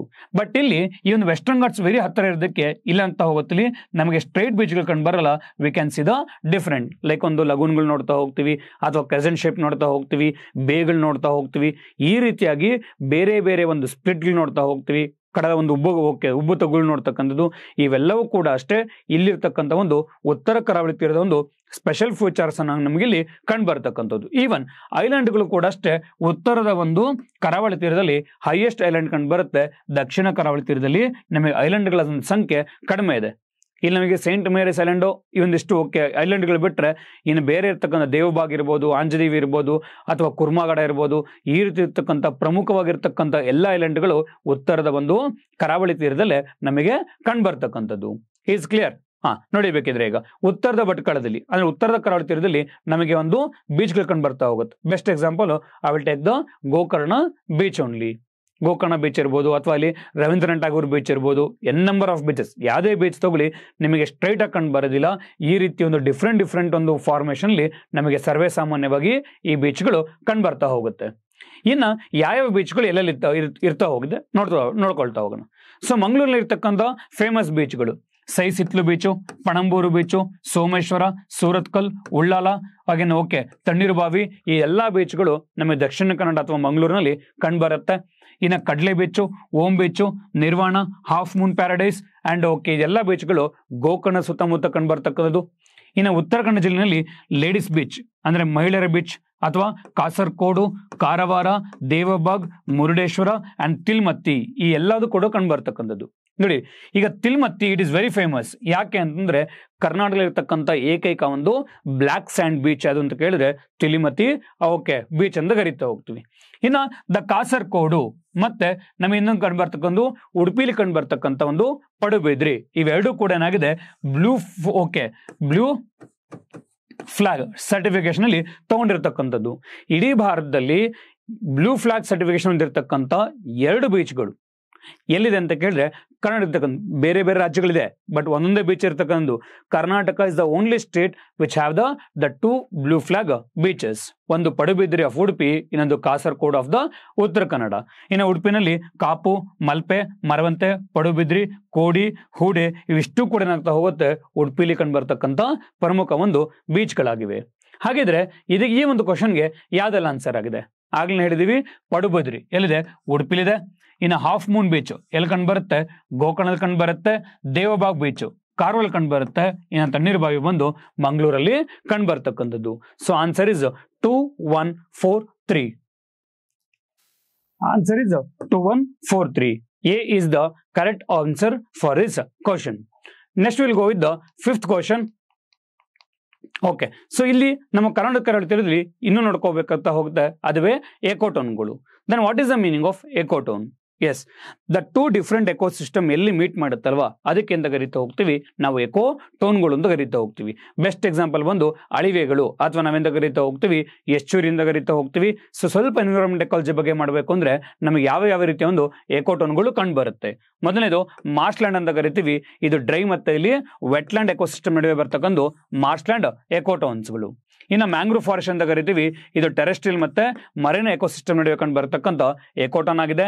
ಇನ್ನು ಗ್ರಾಸ್ ಲ್ಯಾಂಡ್ ಬಂದು ಡೆಸರ್ಟ್ ಮತ್ತೆ ಫಾರೆಸ್ಟ್ ನಡುವೆ ಕಂಡು ಬರ್ತಕ್ಕಂಥ ಗ್ರಾಸ್ ಲ್ಯಾಂಡ್ ಒಂದು ಎಕೋಟೋನ್ ಆಗಿದೆ. ಇನ್ನು ಎಸ್ಚುರಿ ಬಂದು ಸಾಲ್ಟ್ ವಾಟರ್ ಮತ್ತೆ ಫ್ರೆಶ್ ವಾಟರ್ ನಡುವೆ ಕಂಡು ಬರ್ತಕ್ಕಂಥ ಎಕೋಟೋನ್ ಅಲ್ವಾ. ಸೊ ನಮ್ಮ ಒಂದು ಕರ್ನಾಟಕದಲ್ಲಿ ಇರ್ತಕ್ಕಂಥ the famous Aghanashini estuary recent ಆಗಿ ಏನ್ ಮಾಡಿದೀವಿ, ಇದನ್ನ ರಾಮ್ಸಾರ್ ಒಂದು ವೆಟ್ಲ್ಯಾಂಡ್ ಸೆಟ್ ಏನ್ ಮಾಡಿದೀವಿ, ಈ ಒಂದು ತಾಣವನ್ನ ಇಲ್ಲಿ ಆಡ್ ಮಾಡ್ಕೊಂಡಿರ್ತಕ್ಕಂಥದ್ದು. ಕರ್ನಾಟಕದಲ್ಲಿ ಒಟ್ಟಾರೆಯಾಗಿ 4 ರಾಮ್ಸಾರ್ ತಾಣಗಳಿದೆ, ಅದರಲ್ಲಿ ಇದು ಕೂಡ ಒಂದು ಏನಾಗಿದೆ ಇತ್ತೀಚೆಗೆ ಆಡ್ ಆಗಿರ್ತಕ್ಕಂಥದ್ದು. Next question is about 5th question. Karnataka ಹವಾಮಾನದ ಬಗ್ಗೆ ತಪ್ಪಾದ ಹೇಳಿಕೆಗಳನ್ನ ಗುರುತಿಸಿ. Identify the incorrect statements regarding the climate of Karnataka. Karnataka state has all the characteristics of the typical tropical monsoon climate. Karnataka ರಾಜ್ಯವು ವಿಶಿಷ್ಟವಾದ ಉಷ್ಣವಲಯದ ಮಾನ್ಸೂನ್ ಹವಾಮಾನದ ಎಲ್ಲ ಗುಣಲಕ್ಷಣಗಳನ್ನ ಹೊಂದಿದೆ. During the summer the convectional current causes very high rainfall with thunderstorms, lightning and hailstorms. ಬೇಸಿಗೆ ಸಮಯದಲ್ಲಿ ಸಂವಹನ ಪ್ರವಾಹಗಳು, ಗುಡುಗು ಮಿಂಚು ಮತ್ತು ಆಲಿಕಲ್ಲುಗಳೊಂದಿಗೆ ಅತಿ ಹೆಚ್ಚು ಮಳೆಗಳನ್ನ ಉಂಟು ಮಾಡುತ್ತದೆ. The state gets the 20% of its annual rainfall during the summer. ಬೇಸಿಗೆಯಲ್ಲಿ ರಾಜ್ಯವು ವಾರ್ಷಿಕ ಮಳೆಯ 20% ಪಡೆಯುತ್ತವೆ. The pre-monsoons are the causes of the coffee blossoms and mango showers in the state. ರಾಜ್ಯದಲ್ಲಿ ಕಾಫಿ ಹೂವುಗಳು ಮತ್ತು ಮಾವಿನ ತುಂತುರು ಮಳೆಗೆ ಪೂರ್ವ ಮುಂಗಾರು ಕಾರಣವಾಗಿವೆ. Cyclones and depressions are regular phenomenon during the summer as well as the retreating monsoon season. ಚಂಡಮಾರುತಗಳು ಮತ್ತು that is what we said depressions ಬೇಸಿಗೆಯಲ್ಲಿ ಮತ್ತು ಹಿಮ್ಮೆಟ್ಟುವ ಮಾನ್ಸೂನ್ ಋತುವಿನಲ್ಲಿ ನಿಯಮಿತ ಒಂದು ವಿದ್ಯಮಾನಗಳಾಗಿ. ಹಾಗಿದ್ರೆ ಈ ಮೇಲಿನ ಹೇಳಿಕೆಗಳಲ್ಲಿ ಯಾವ ಹೇಳಿಕೆ ತಪ್ಪಾಗಿದೆ ಅಂತ ಏನ್ ಮಾಡ್ತಾ ಹೋಗಿದಲ್ಲಿ ಕರೆಕ್ಟಾಗಿ ಕ್ವಶನ್ ಕೇಳ್ತಾ ಹೋಗಿದ್ದಾರೆ. ಫಸ್ಟ್ ನೋಡ್ತಾ ಹೋಗೋಣ. ಹೌದು, ಕರ್ನಾಟಕ ಏನಾಗಿದೆ, it is a very known for the typical tropical monsoon climate ಹೊಂದಿದೆ. And it is also called as the land of two monsoon ಅಂತಾನು ಕೂಡ ಏನ್ ಮಾಡ್ತಾ ಹೋಗ್ತೀವಿ, ಕರಿತಕ್ಕಂಥದ್ದು. ಇನ್ನು ಬೇಸಿಗೆ ಸಮಯದಲ್ಲಿ ಕನ್ವೆಕ್ಷನ್ ರೈನ್ಫಾಲ್ ಬರುತ್ತೆ. ಎಸ್, ಅದ್ರ ಮೂಲಕ will get the thunder storms, ಗುಡುಗು ಇರ್ಬೋದು, ಸಿಡ್ಲು ಇರ್ಬೋದು, ಮತ್ತೆ ಆಲಿಕಲ್ಲುಗಳ ಮೂಲಕ ಕೂಡ ಅಷ್ಟೇ ನಮಗೆ ಬೇಸಿಗೆ ಕಾಲದಲ್ಲೇ ಕಂಡು ಬರ್ತಕ್ಕಂಥದ್ದು. ಇನ್ನು ಬೇಸಿಗೆಯಲ್ಲಿ ರಾಜ್ಯವು ಸರಾಸರಿ ಏನ್ ಮಾಡುತ್ತೆ, 7% ರೈನ್ಫಾಲ್ ನ ಪಡ್ಕೊಳ್ಳುತ್ತೆ, ನಾಟ್ ವಿತ್ ದ 20%. ಅಂಡ್ ಈ ಒಂದು ಮಳೆಗೆ ಅಂತ ಕರಿತಾ ಹೋಗ್ತೀವಿ ನಾವು ಪೂರ್ವ ಮುಂಗಾರು ಮಳೆ ಅಂತ ಕರಿತೀವಿ. ಇದು ಕಾಫಿ ಬೆಳೆಗೆ ಮತ್ತೆ ಇಲ್ಲಿ ಮ್ಯಾಂಗೋ ಬೆಳೆಗೆ ಒಂದು ಸೂಕ್ತವಾಗಿದೆ. ಅದಕ್ಕೆ ಇದನ್ನ ಕಾಫಿ ಬ್ಲಾಸಮ್ಸ್ ಅಥವಾ ಮ್ಯಾಂಗೋ ಶೋಯರ್ಸ್ ಅಂತಾನು ಕೂಡ ಇಲ್ಲಿ ಕರಿತಕ್ಕಂಥದ್ದು. ಇನ್ನು ಚಂಡಮಾರುತಗಳು ನೋಡ್ತಾ ಹೋದ್ರೆ ಸೈಕ್ಲೋನ್ಸು ಯಾವಾಗಲೂ ಕೂಡ ಯೂಶಲಿ ಸಮ್ಮರ್ಲಿ ಬರುತ್ತೆ. ಸೊ ನಮಗೊಂದು summer, second summer, we are 2 parties there. ಮುಂಗಾರು ಮಳೆ ಬರೋಕ್ಕಿಂತ ಮುಂಚೆ ಬರೋದು ಫಸ್ಟ್ ಸಮ್ಮರ್ ಅಂತ ಕರಿತೀವಿ. ಅಕ್ಟೋಬರ್ ಮಂತ್ ಬರ್ತಕ್ಕಂಥ ಕರಿತೀವಿ, ಅದಕ್ಕೆ ಸೆಕೆಂಡ್ ಸಮ್ಮರ್ ಅಂತ ಕರಿತೀವಿ. ಸೈಕ್ಲೋನ್ಗಳು ಯೂಶಲಿ ಈ 2 ಪಾರ್ಟಲ್ಲೇ ನಮಗೆ ಸರ್ವೇ ಸಾಮಾನ್ಯವಾಗಿ ಕಂಡು ಬರ್ತಕ್ಕಂಥದ್ದು. ನಿಯಮಿತ ಒಂದು ವಿದ್ಯಮಾನಗಳಿವೆ. ಇದು ಕೂಡ ಕರೆಕ್ಟ್ ಆಗಿದೆ. ಇಲ್ಲಿ ಯಾವ ಹೇಳಿಕೆ ತಪ್ಪಾಗಿದೆ, ಸಿ ಮಾತ್ರ ಏನಾಗಿದೆ, ಈ ಒಂದು ಹೇಳಿಕೆ ಈ ಒಂದು ಕ್ವಶನ್ ಅಲ್ಲಿ ತಪ್ಪಾಗಿರ್ತಕ್ಕಂಥದ್ದು. ನೆಕ್ಸ್ಟ್ ಕ್ವಶನ್, 6ನೇ ಕ್ವಶನ್, ಹೆಚ್ಚುತ್ತಿರುವ ಉದ್ದಕ್ಕೆ ಅನುಗುಣವಾಗಿ ನದಿಗಳ ಒಂದು ಕಾಲಾನುಕ್ರಮವನ್ನು ಜೋಡಿಸಿ. So arrange the rivers in a chronological order way increasing their length. Krishna, Tungabhadra, Kaveri ಮತ್ತು ಮಲಪ್ರಭಾ. ಓಕೆ, ಸೊ ಹಾಗಿದ್ರೆ ನಮ್ಮಲ್ಲಿರ್ತಕ್ಕಂಥ ಅತ್ಯಂತ ಉದ್ದವಾಗಿರ್ತಕ್ಕಂಥ ಒಂದು ನದಿ ಯಾವುದು ನೋಡಿ. ಕೃಷ್ಣ ನದಿ ಕರ್ನಾಟಕದ ಒಟ್ಟಾರೆಯಾಗಿ 483 ಕಿಲೋಮೀಟರ್ ಟ್ರಾವೆಲ್ ಮಾಡುತ್ತೆ. ತುಂಗಭದ್ರಾ ಬಂದು 381, ಕಾವೇರಿ ಬಂದು 320 ಅಂಡ್ ಮಲಪ್ರಭಾ ಬಂದು 304, ವೇದಾವತಿ ಬಂದು 293, Bhima 290, Hemavati 245, Kabini 230, Ghataprabha 216, Kali 181, Bedti 161 and Sharavati 128, Aghanashini 121 and that is Manjira 116 kilometre. But ಒಂದು ಕ್ವಶನ್ ನಮಗೆ ಇಲ್ಲೇ ಕೇಳಿದಾನೆ. ರೀಸೆಂಟ್ ಆಗಿ ಇದೊಂದು ಕ್ವಶನ್ ಕೇಳ್ತಾ ಹೋಗಿದ್ದ, ದಟ್ ಇಸ್ ಬಾರ್ಡರ್ ವೈಸ್ ಅಲ್ಲಿ. ಸಿ, ನಮಗೆ ಬಾರ್ಡರ್ ವೈಸ್ ಅಲ್ಲಿ ಅಲ್ಲೂ ಕೂಡ ಕೇಳ್ತಾ ಹೋದ್ರೆ ದ ಕೃಷ್ಣ ರಿವರ್ ಅದೇನ್ ಮಾಡುತ್ತೆ, ನಮಗೆ ಒಂದು ಮಹಾರಾಷ್ಟ್ರ ಮತ್ತೆ ತೆಲಂಗಾಣ ಅಥವಾ ಆಂಧ್ರ ಪ್ರದೇಶ್ ಈ ನಡುವೆ ಒಟ್ಟು 42 ಕಿಲೋಮೀಟರ್ ಮಾಡುತ್ತೆ ಬೌಂಡ್ರಿನ ಕ್ರಿಯೇಟ್ ಮಾಡುತ್ತೆ. ಇನ್ನು ತುಂಗಭದ್ರಾ ಬಂದು 58 ಕಿಲೋಮೀಟರ್ನ ಒಂದು ಬೌಂಡ್ರಿ ಆಗಿ ಸೊ ಕರ್ನಾಟಕ AP ನಡುವೆಯಲ್ಲಿ ಓಕೆ ಕ್ಲಿಯರ್ ಮಾಡಿಕೊಡುತ್ತೆ. ಇನ್ನು ಕಾವೇರಿ ರಿವರ್ ಒಂದು ಕರ್ನಾಟಕ ತಮಿಳುನಾಡು ಜೊತೆ 64 ಕಿಲೋಮೀಟರ್ ಬಾರ್ಡರ್ ಶೇರ್ ಮಾಡಿಕೊಡುತ್ತೆ. ವೇದಾವತಿ ರಿವರ್ ಬಂದು ಕರ್ನಾಟಕ AP ನಡುವೆ 36 ಕಿಲೋಮೀಟರ್ ಮಾಡಿಕೊಡುತ್ತೆ. ಇನ್ನು ಭೀಮಾ ಬಂದು ಕರ್ನಾಟಕ ಒಂದು ಮಹಾರಾಷ್ಟ್ರ ನಡುವೆ 83 ಕಿಲೋಮೀಟರ್ ಮಾಡಿಕೊಡುತ್ತೆ. ಘಟಪ್ರಭಾ ಬಂದು ಒಟ್ಟು 8 ಕಿಲೋಮೀಟರ್ನ ಕರ್ನಾಟಕ ಮತ್ತೆ ಒಂದು ಗೋವಾ ಈ ಒಂದು ಪಾರ್ಟಲ್ಲಿ ಮಾಡ್ಕೊಡ್ತಕ್ಕಂಥದ್ದು. ಇನ್ನು ಮಾಂಜೀರಾ ರಿವರ್ ಬಂದು ಕರ್ನಾಟಕ ಒಂದು ಓಕೆ ಬೀದರ್ ಬರ್ತಕ್ಕಂಥ ಮಾಂಜೀರಾ ಅಂಡ್ ಕರ್ನಾಟಕ ಒಂದು ಆಲ್ಮೋಸ್ಟ್ ಆಲ್ ಈ ಒಂದು ತೆಲಂಗಾಣ ನಡುವಿನ ಮಾಡುತ್ತೆ 39 ಕಿಲೋಮೀಟರ್ನಲ್ಲಿ ಒಂದು ಬಾರ್ಡರ್ನ ಹಾಕೊಡ್ತಕ್ಕಂಥ. ರೀಸೆಂಟ್ ಅದು ಕೂಡ ಕೇಳಿದ್ರೆ it is also very important for the examination point of view. ಹಾಗಿದ್ರೆ ಈ ಕ್ವಶನ್ಗೆ ಯಾವ ಒಂದು ಓಕೆ ಹೇಳಿಕೆ ಸರಿಯಾಗಿದೆ?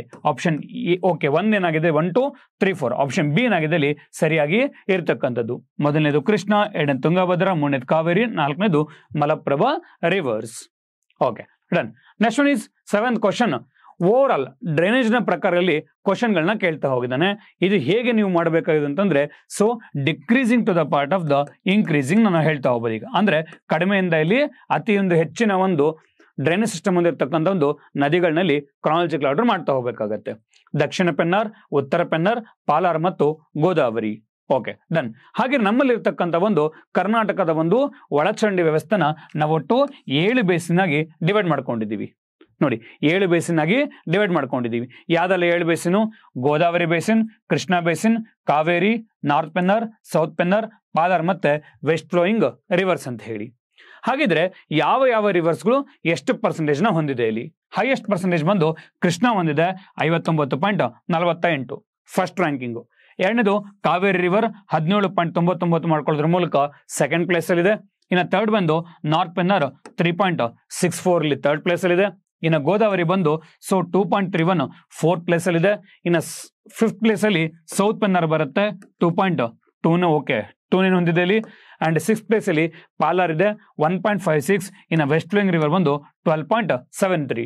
ಇನ್ ಕೇಸ್ ಆಪ್ಷನ್ ಅಲ್ಲಿ ವೆಸ್ಟ್ ಫ್ಲೋಯಿಂಗ್ ರಿವರ್ ಬಂತು ಅಂತಂದ್ರೆ ಅದೇನಾಗಿರುತ್ತೆ, ಥರ್ಡ್ ಪ್ಲೇಸ್ ನಿಮಗೆ ಇಲ್ಲಿ ಕಂಡು ಬರ್ತಕ್ಕಂಥದ್ದು. ಇನ್ನು ಓವರ್ ಆಲ್ ಬೇಸಿನ್ ಹೇಳಬೇಕು ಅಂತಂದ್ರೆ ಸೊ ವೆಸ್ಟ್ ಫ್ಲೋಯಿಂಗ್ ರಿವರ್ಸ್ ನಮಗೆ 87 ಮಾಡಿಕೊಟ್ರೆ, ಇನ್ನು East flowing okay so East flowing ಏನ್ ಮಾಡಿದೆ ಇಲ್ಲಿ 12.73% ತಮ್ಮ ಒಂದು ನದಿ ಮುಖಜ ಭೂಮಿನ ಅಥವಾ ಡ್ರೈನೇಜ್ ಸಿಸ್ಟಮ್ ನಲ್ಲಿ ಒಳಗೊಂಡಿರ್ತಕ್ಕಂಥದ್ದು. ಹಾಗಿದ್ರೆ ಈ ಒಂದು ಕ್ವಶನ್ಗೆ ಯಾವುದು ಸರಿಯಾದ ಉತ್ತರ ಆಗಿದೆ? ನಾನು ಆಗ್ಲೇ ಹೇಳಿದ್ದೀನಿ, ಇವಾಗ ಕೆಳಗಿಂದ ಒಂದು ಮೇಲೆ ಏನ್ ಮಾಡಬೇಕಾಗುತ್ತೆ ಇಲ್ಲಿ ಹೇಳ್ತಾ ಹೋಗ್ಬೇಕಾಗತ್ತೆ. ಹಾಗಿದ್ರೆ ಈ ಒಂದು ಕ್ವಶನ್ಗೆ ಯಾವ ಒಂದು ಹೇಳಿಕೆ ಸರಿಯಾಗಿದೆ? ತುಂಬಾ ಚಿಕ್ಕದಾಗಿರ್ತಕ್ಕಂಥದ್ದು ಇವಾಗ ಎಸ್ ಪಾಲಾರ್ ಇದೆ, ಪಾಲಾರ್ ನಂತರದಲ್ಲಿ ದಕ್ಷಿಣ ಪೆನ್ನಾರ್, ದಕ್ಷಿಣ ಪೆನ್ನಾರ್ ನಂತರದಲ್ಲಿ ಗೋದಾವರಿ, ನಂತರದಲ್ಲಿ ಉತ್ತರ ಒಂದು ಪೆನ್ನಾರ್. ಆಪ್ಷನ್ ಸಿ ಏನಾಗಿದೆ ಇಲ್ಲಿ ಕರೆಕ್ಟ್ ಆಗಿರ್ತಕ್ಕಂಥದ್ದು. ಪಾಲಾರ್, ನಂತರದಲ್ಲಿ ದಕ್ಷಿಣ ಪೆನ್ನಾರ್, ನಂತರದಲ್ಲಿ ಗೋದಾವರಿ, ನಂತರದಲ್ಲಿ ಉತ್ತರದ ಒಂದು ಪೆನ್ನಾರ್ ನದಿ. Next one 8th question C. ಇಲ್ಲೂ ಕೂಡ ಅಷ್ಟೇ ನದಿಗಳು ಮತ್ತೆ ಅವುಗಳ ಒಂದು ಮಾದರಿ, ಅಂದ್ರೆ ಯಾವ ಯಾವ ನದಿಗಳು ಯಾವ ಯಾವ ಒಂದು ಮಾದರಿನಲ್ಲಿ ರಚನೆ ಆಗಿದೆ ಅಂತೇಳಿ ಎಕ್ಸಾಮ್ ಅಲ್ಲಿ ಕೇಳಿರ್ತಕ್ಕಂಥದ್ದು. ಸೊ ಈ ಒಂದು ಕ್ವಶನ್ಗೆ ನಾವಿಲ್ಲಿ ನೋಡೋದಾದ್ರೆ ಇವಾಗ ಕೃಷ್ಣ, ಕಾಳಿ, ಕಾರಂಜ ಮತ್ತೆ ಪೆನ್ನಾ ರಿವರ್ ಯಾವ ಯಾವ ಒಂದು ಮಾದರಿನಲ್ಲಿ ಇರ್ತಕ್ಕಂಥದ್ದು. ಇನ್ನು ಕೃಷ್ಣ ರಿವರ್ ಬಂದು ಹಾಗಿದ್ರೆ ಯಾವ ಮಾದರಿನಲ್ಲಿ ಈ ಒಂದು ನದಿ ರಚನೆ ಆಗಿದೆ? ನಮ್ಮ ಒಂದು ಕರ್ನಾಟಕದಲ್ಲಿ 4 type of the system is there. ಮೊದಲನೇದು ನಾವು ವೃಕ್ಷಾಕಾರ ಅಂತ ಕರಿತಾ ಹೋಗ್ತೀವಿ. ಇದು ಒಂದು ಮರದ ಒಂದು ಬೇರು ಯಾವ ರೀತಿ ಇರುತ್ತೋ ಅದೇ ರೀತಿ ನದಿ ಮುಖಜ ಭೂಮಿನೂ ಕೂಡ ಕಂಡು ಬರ್ತಕ್ಕಂಥದ್ದು. ಇದಕ್ಕೆ ನಾವು ಡೆಂಡ್ರಿಟಿಕ್ ಪ್ಯಾಟರ್ನ್ ಅಥವಾ ನಾವು ವೃಕ್ಷಾಕಾರದ ಒಂದು ಮಾದರಿ ಅಂತಲೂ ಕೂಡ ಕರಿತಾ ಹೋಗ್ತೀವಿ. ಇದಕ್ಕೆ ಬೆಸ್ಟ್ ಎಕ್ಸಾಂಪಲ್ ಕೃಷ್ಣ ಮತ್ತೆ ಕಾವೇರಿ ನದಿಗಳು. ಇನ್ನು ಎರಡನೇದು ನಾವು ಇದಕ್ಕೆ ಸಮಾನಾಂತರ ವ್ಯವಸ್ಥೆ ಅಂತ ಕರಿತಾ ಹೋಗ್ತೀವಿ. ಸಮುದ್ರದ ಕಡೆಗೆ ಹರಿತಕ್ಕ ನದಿಗಳು ಪ್ಯಾರಲ್ ಆಗಿ ಏನ್ ಮಾಡ್ತಾ ಹೋಗುತ್ತೆ, ಟ್ರಿಬ್ಯೂಟರಿಗಳು ಬಂದು ಮೇನ್ ರಿವರ್ಗೆ ಜಾನ್ ಆಗ್ತಾ ಹೋಗುತ್ತೆ. ಇಂತಹ ರಿವರ್ಗಳಿಗೆ ನಾವು ಸಮಾನಾಂತರ ಶ್ರೇಣಿ ನದಿಗಳು ಅಂತೇಳಿ ಕರಿತಾ ಹೋಗ್ತೀವಿ. ಆಲ್ಮೋಸ್ಟ್ ಎಲ್ಲಾ ವೆಸ್ಟ್ ಫ್ಲೋಯಿಂಗ್ ರಿವರ್ಸ್ ಏನಾಗ್ತಾ ಹೋಗಿದ್ದಲ್ಲಿ ನಮಗೆ ಕಂಡು ಬರ್ತಕ್ಕಂಥದ್ದು. ಇನ್ನು ವೃತ್ತಾಕಾರದ ಮಾದರಿಯಿಂದ ಕರಿತಾ ಹೋಗ್ತೀವಿ, ಅಂದ್ರೆ ರೇಡಿಯಲ್ ಪ್ಯಾಟರ್ನ್ ಅಂತ ಕರಿತಾ ಹೋಗ್ತೀವಿ. ಒಂದು ಬೆಟ್ಟಗಳ ಸಮೂಹ ಇದೆ. ಅಲ್ಲಿ ಬೆಟ್ಟಗಳ ಸಮೂಹದಲ್ಲಿ ನಮಗೆ ಔಟ್ವರ್ಡ್ ಇರ್ಬೋದು ಅಥವಾ ಇನ್ವರ್ಡ್ ಮೂಲಕ ಏನಾಗುತ್ತೆ ಅಲ್ಲಿ ನದಿಗಳೊಂದು ಉಗಮ ಆಗುತ್ತೆ. ಇದಕ್ಕೆ ನಾವು ರೇಡಿಯಲ್ ಪ್ಯಾಟರ್ನ್ ಅಂತ ಕರಿತೀವಿ. ನಮ್ಮಲ್ಲಿರ್ತಕ್ಕಂಥ ನಂದಿದುರ್ಗ ರೇಂಜ್ ಅಲ್ಲಿ ಇರ್ತಕ್ಕಂಥ ಪೆನ್ನಾರ್ ಮತ್ತೆ ಪಾಲಾರ್ ನದಿಗಳು. ಇನ್ನ ಪ್ರತ್ಯನುವರ್ತಿ ಮಾದರಿಯಿಂದ ಕರಿತಾ ಹೋಗ್ತೀವಿ. ಮುಖ್ಯ ಒಂದು ರಿವರ್ಗೆ ಏನಾಗ್ತಾ ಹೋಗುತ್ತೆ ತನ್ನ ಒಂದು ಉಪನದಿ ಏನ್ ಮಾಡುತ್ತೆ ಆಪೋಸಿಟ್ ಡೈರೆಕ್ಷನ್ ಅಲ್ಲಿ ಬಂದು ಫ್ಲೋ ಆಗಿ ಜಾನ್ ಆಗುತ್ತೆ. ಇದಕ್ಕೆ ಅಂತ ಕರಿತೀವಿ ನಾವು obsequent pattern of the drainage system ಅಂತ ಹೇಳಿ ಕರಿತಕ್ಕಂಥದ್ದು. ಇದಿಷ್ಟು ಕೂಡ 4 ನಮ್ಮಲ್ಲಿರ್ತಕ್ಕಂಥ ಮಾದರಿಗಳು. ಇದನ್ನೇನ್ ಮಾಡ್ತಾ ಹೋಗಿದ್ದಾರೆ ಮ್ಯಾಚ್ ದ ಫಾಲೋಯಿಂಗ್ ಅಲ್ಲಿ ಕೇಳಿರ್ತಕ್ಕಂಥದ್ದು. ಹಾಗಿದ್ರೆ ಮೊದಲನೇದು ಕೃಷ್ಣ ಒಂದು ಯಾವ ಮಾದರಿ ಒಂದು ನದಿ ಆಗಿದೆ? ಇಟ್ಸ್ ಎ ಡೆಂಡ್ರಿಟಿಕ್ ಪ್ಯಾಟರ್ನ್, ವೃಕ್ಷ ಮಾದರಿ ಆಗಿದೆ. ಇನ್ನು ಕಾಳಿ ಬಂದು it is very famous for the ಸಮಾನಾಂತರ ಶ್ರೇಣಿ ಆಗಿದೆ. ಇನ್ನು ಕಾರಂಜ ಬಂದು ಪ್ರತ್ಯನುವರ್ತಿ ಆಗಿದ್ರೆ, ಇನ್ನು ಪೆನ್ನಾರ್ ಬಂದು ವೃತ್ತಾಕಾರದ ಒಂದು ಮಾದರಿಯಲ್ಲಿ ಕಂಡು ಬರ್ತಕ್ಕಂಥದ್ದು ಅಲ್ವಾ. Answer is 3, 2, 4, 1. ಆಪ್ಷನ್ ಬಿ ಏನಾಗಿದೆ ಈ ಒಂದು ಕ್ವಶನ್ಗೆ ಕರೆಕ್ಟ್ ಆಗಿ ಇರತಕ್ಕಂಥದ್ದು. Okay done. ನಾವು ಇಲ್ಲಿ go with the 9th question. Upper ಭದ್ರದ ಒಂದು ಮೇಲ್ದಂಡೆ ಯೋಜನೆಗೆ ಯಾವ ಯಾವ ಜಿಲ್ಲೆಗಳು ಬರ್ತಾ ಹೋಗುತ್ತೆ? ಅಪ್ಪರ್ ಭದ್ರಾ ಮೇಲ್ದಂಡೆ ಬರ್ತಕ್ಕಂಥ ಒಟ್ಟು 4 ಜಿಲ್ಲೆಗಳು. ನ್ಯೂಮಾನಿಕ್ ಇಸ್ ಸಿಡಿ ಎಂದು ಕರೀತಾ ಹೋಗ್ತೀವಿ. Chitradurga, Davanagere, Chikkamagaluru as well as the Tumakuru. ಈ 4 ಜಿಲ್ಲೆಗಳು ಅಪ್ಪರ್ ಭದ್ರಾಗಿಲಿ ಕಂಡು ಬರ್ತಕ್ಕಂಥದ್ದು. ಆಪ್ಷನ್ ಇಲ್ಲಿ ಹಾವೇರಿ ಇದೆ, ಎ ಬರೋದಿಲ್ಲ.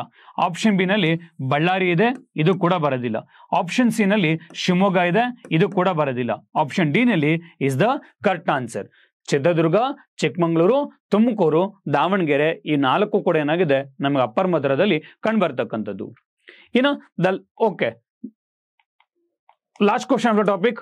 ಈ ಕೆಳಗಿನ ಒಂದು ನದಿ ಜಲನಯನ ಪ್ರದೇಶ ಕರ್ನಾಟಕದಲ್ಲಿ ಮಾತ್ರ ಇರ್ತಕ್ಕಂಥದ್ದು. ಅಂದ್ರೆ ತನ್ನ ರಿವರು ಮತ್ತೆ ತನ್ನ ಟ್ರಿಬ್ಯೂಟರೀಸ್ ಎಂಟರಿ ಏನಾಗಿದೆ ನಮ್ಮ ಕರ್ನಾಟಕದ ಒಳಗೆಯಲ್ಲಿ ಇರ್ತಕ್ಕಂಥದ್ದು.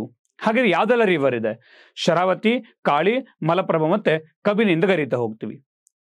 ಇದರಲ್ಲಿ ಯಾವ 2 ರಿವರ್ಗಳದು ಕಂಪ್ಲೀಟ್ ರಿವರು ಕರ್ನಾಟಕದ ಒಳಗೆಯಲ್ಲಿ ನದಿಗಳು ಕರ್ನಾಟಕದೊಳಗೆ ಹುಟ್ಟುತ್ತೆ, ಕರ್ನಾಟಕದೊಳಗೆ ಎಂಡ್ ಆಗುತ್ತೆ.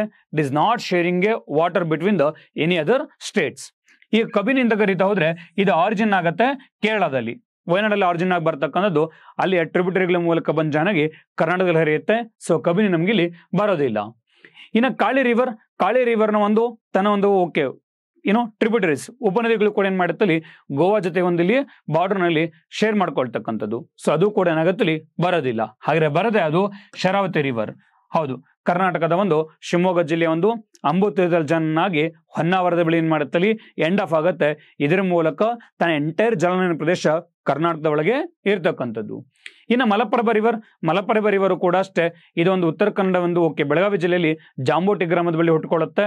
ಅಂಡ್ ಇಟ್ ಎಂಡ್ ವಿತ್ ನಮ್ಮ ಒಂದು ಕೃಷ್ಣ ರಿವರ್ಗೆ ಜಾಯ್ನ್ ಆಗುತ್ತೆ. ಇದರ ಮೂಲಕ ತನ್ನ ಎಂಟೈರ್ ಬೇಸಿನ ಕರ್ನಾಟಕಕ್ಕೆ ಮಾತ್ರ ನಗರದಲ್ಲಿ ಸೀಮಿತಗೊಳಿಸಿರ್ತಕ್ಕಂಥದ್ದು 1 ಮತ್ತು 3 ಮಾತ್ರ ಏನಾಗಿದೆ ಈ ಒಂದು ಕ್ವಶನ್ಗೆ ಸರಿಯಾದ ಒಂದು ಉತ್ತರ ಆಗಿರ್ತಕ್ಕಂಥದ್ದು.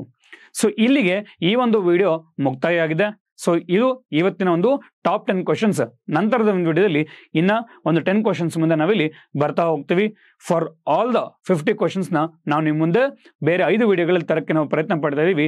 Kindly follow us. Thank you.